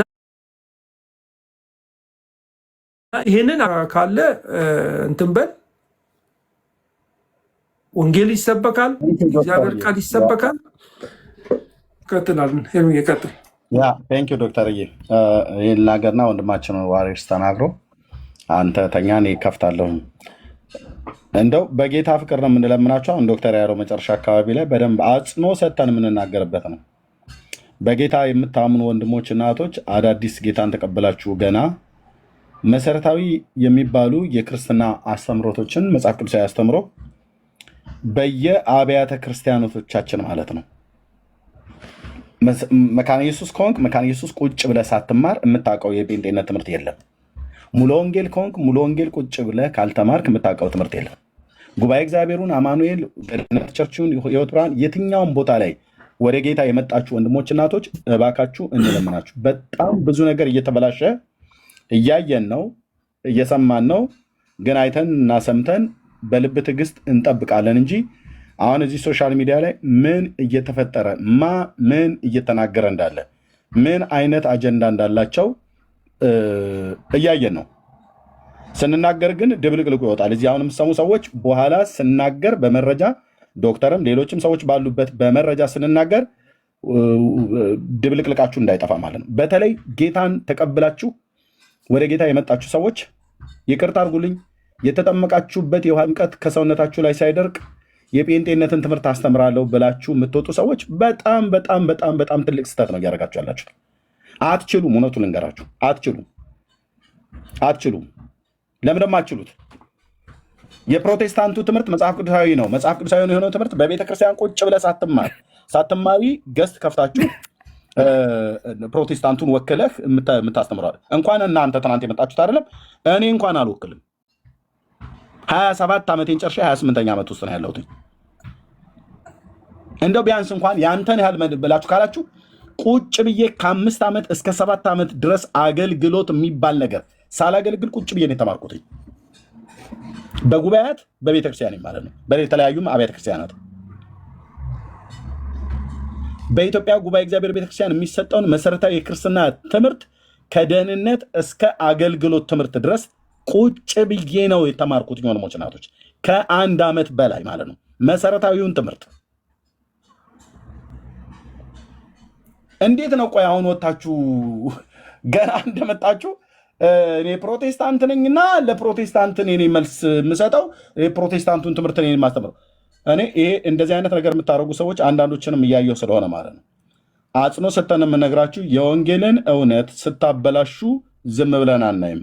በትዕግስት የምናየው አይ እንደው ምናልባት ልጅነትም ሊሆን ይችላል መንፈሳዊ ልጅነትም ሊሆን ይችላል ብሎ በሚል እንዳትሰናከሉ ብሎ በሚል ነው። ነገርየው እንደዚህ እየከረረ ከመጣ በቤተ ክርስቲያን ላይ እጅን ስታነሳ፣ በፔንቴኮስታሉ ላይ እጅን ስታነሳ፣ አጠቃላይ ወንጌላውያኑ ላይ እጅን ስታነሳ የወንጌሉ አገልግሎት ላይ እንቅፋት አኖራለሁ ብላችሁ ስትሉ ግን በእውነት ልንገራችሁ ዛሬ ቁጭ ብሎ የሚሰማህን ትውልድ ነገ እዚሁ ያሉትን ሰዎች ከእነንትና ተጠንቀቁ ብለን ካል እዚህ 400 ሰው አለ አይደል? ቢያንስ በትንሹ 200 ሰው ይሰማኛል ብዬ አስባለሁ። ቢያንስ በትንሹ 300 ሰው ይሰማል ዶክተርን። ፕሊዝ እንደዛ አታርጉ እሺ። ጴንጤነትን ትናንትና መታ አይደለም። እኔ 28 ዓመት እንኳን ተቀምጬ ሙሉ በሙሉ አብጠርጥሬ ያውቃለሁ እያለ ወንድሞች እናቶች የእውቀት ባህር ያለበት በጣም ብዙ እንደው ቋንቋውን ቀጥታ አልጠቀሙ ብዙ ሊቃውንትም ያሉበት ቤተክርስቲያን ነው። እሺ እና ፕሊዝ አንዳንዶች እንደውም የእንደነዚህ አይነት ሰዎች በእርግጠኝነት እንኳን እኮ አውቀው ቢናገሩ በሆነ ይሄን ወይ የምንመጣበት ጉዳይ ይሆናል። እንደዛ እናደርጋለን። በደንብ ተጠናክሮ እንትን ይላል። ምንም ጥያቄ የለውም ወገኖች። እኛ ያጠፋናቸው በየዋህነት ብቻ ሳይሆን እግዚአብሔርን በማመናችን ምክንያት ጸጋውን በማመናችን ምክንያት ተሸውደን አይደለም። ጴንጤ እንደማይሸወድ በቀላሉ ታውቃላችሁ። ጴንጤ የሚሸወደው በአንድ ነገር ነው። ሰው ሲድን በቃ ነፍሳችንን አናቅም። ድሮ በሰው በነፍስ ወከፍ ይከፈለዋል እንል ነበር። አንድ እኛ ከተማ ወንጌል ይዞ የመጣ ሰው አንድ ሰው ጌታን ሲቀበል እኮ ይህን ያክል ይሰጠዋል ብለን እንል ነበር። እና እንደማይሰጥ ያወቅነው እኛ መተን ሰዎች ስናመጣ ነው። ምንም እንደማይሰጥ ያወቅነው የለም። ምንም የሚሰጥ የዘላለም ሕይወት ከዛ በኋላ አክሊል ነው የምታገኘው። ደስ ይለናል ሰው ጌታን ሲቀበል እና ያው ስህተት ተሳስተናል፣ ምንም ጥያቄ የለው። ታዋቂ ሰው በቃ ልባችንን አስፍተን ለመከለል ለመጠበቅ አያችሁ፣ እንደዚህ ንቅፍ ለማድረግ ስንል ስህተት ሰርተናል። በቃ አሁንም ልንሳሳት እንችላለን። በዛ መንገድ ግን 2 ጊዜ ድንጋይ ከመታ አንተ ራስነ ድንጋዩ ይባላል። በቃ እኔ ፐርሰናሊ ያጠፋናቸው ጥፋቶች አሉ። በየዋህነት እግዚአብሔርን ጸጋ አምነን ይለውጣል ብለን በቃ አምነን አሁንም አምነዋለሁ ቃሉን። ግን ምንድነው አሁን የሚቀጥለው? አንድ ሰው ጌታን ሲቀበል አዋቂ ይሁን ታዋቂ ይሁን ማንም ሊሆን ይችላል፣ ቁጭ ብሎ ደቀ መዝሙርነትን መማር አለበት። ማቹር ማድረግ ማቹር መሆን አለበት አንድ ሰው። ያንን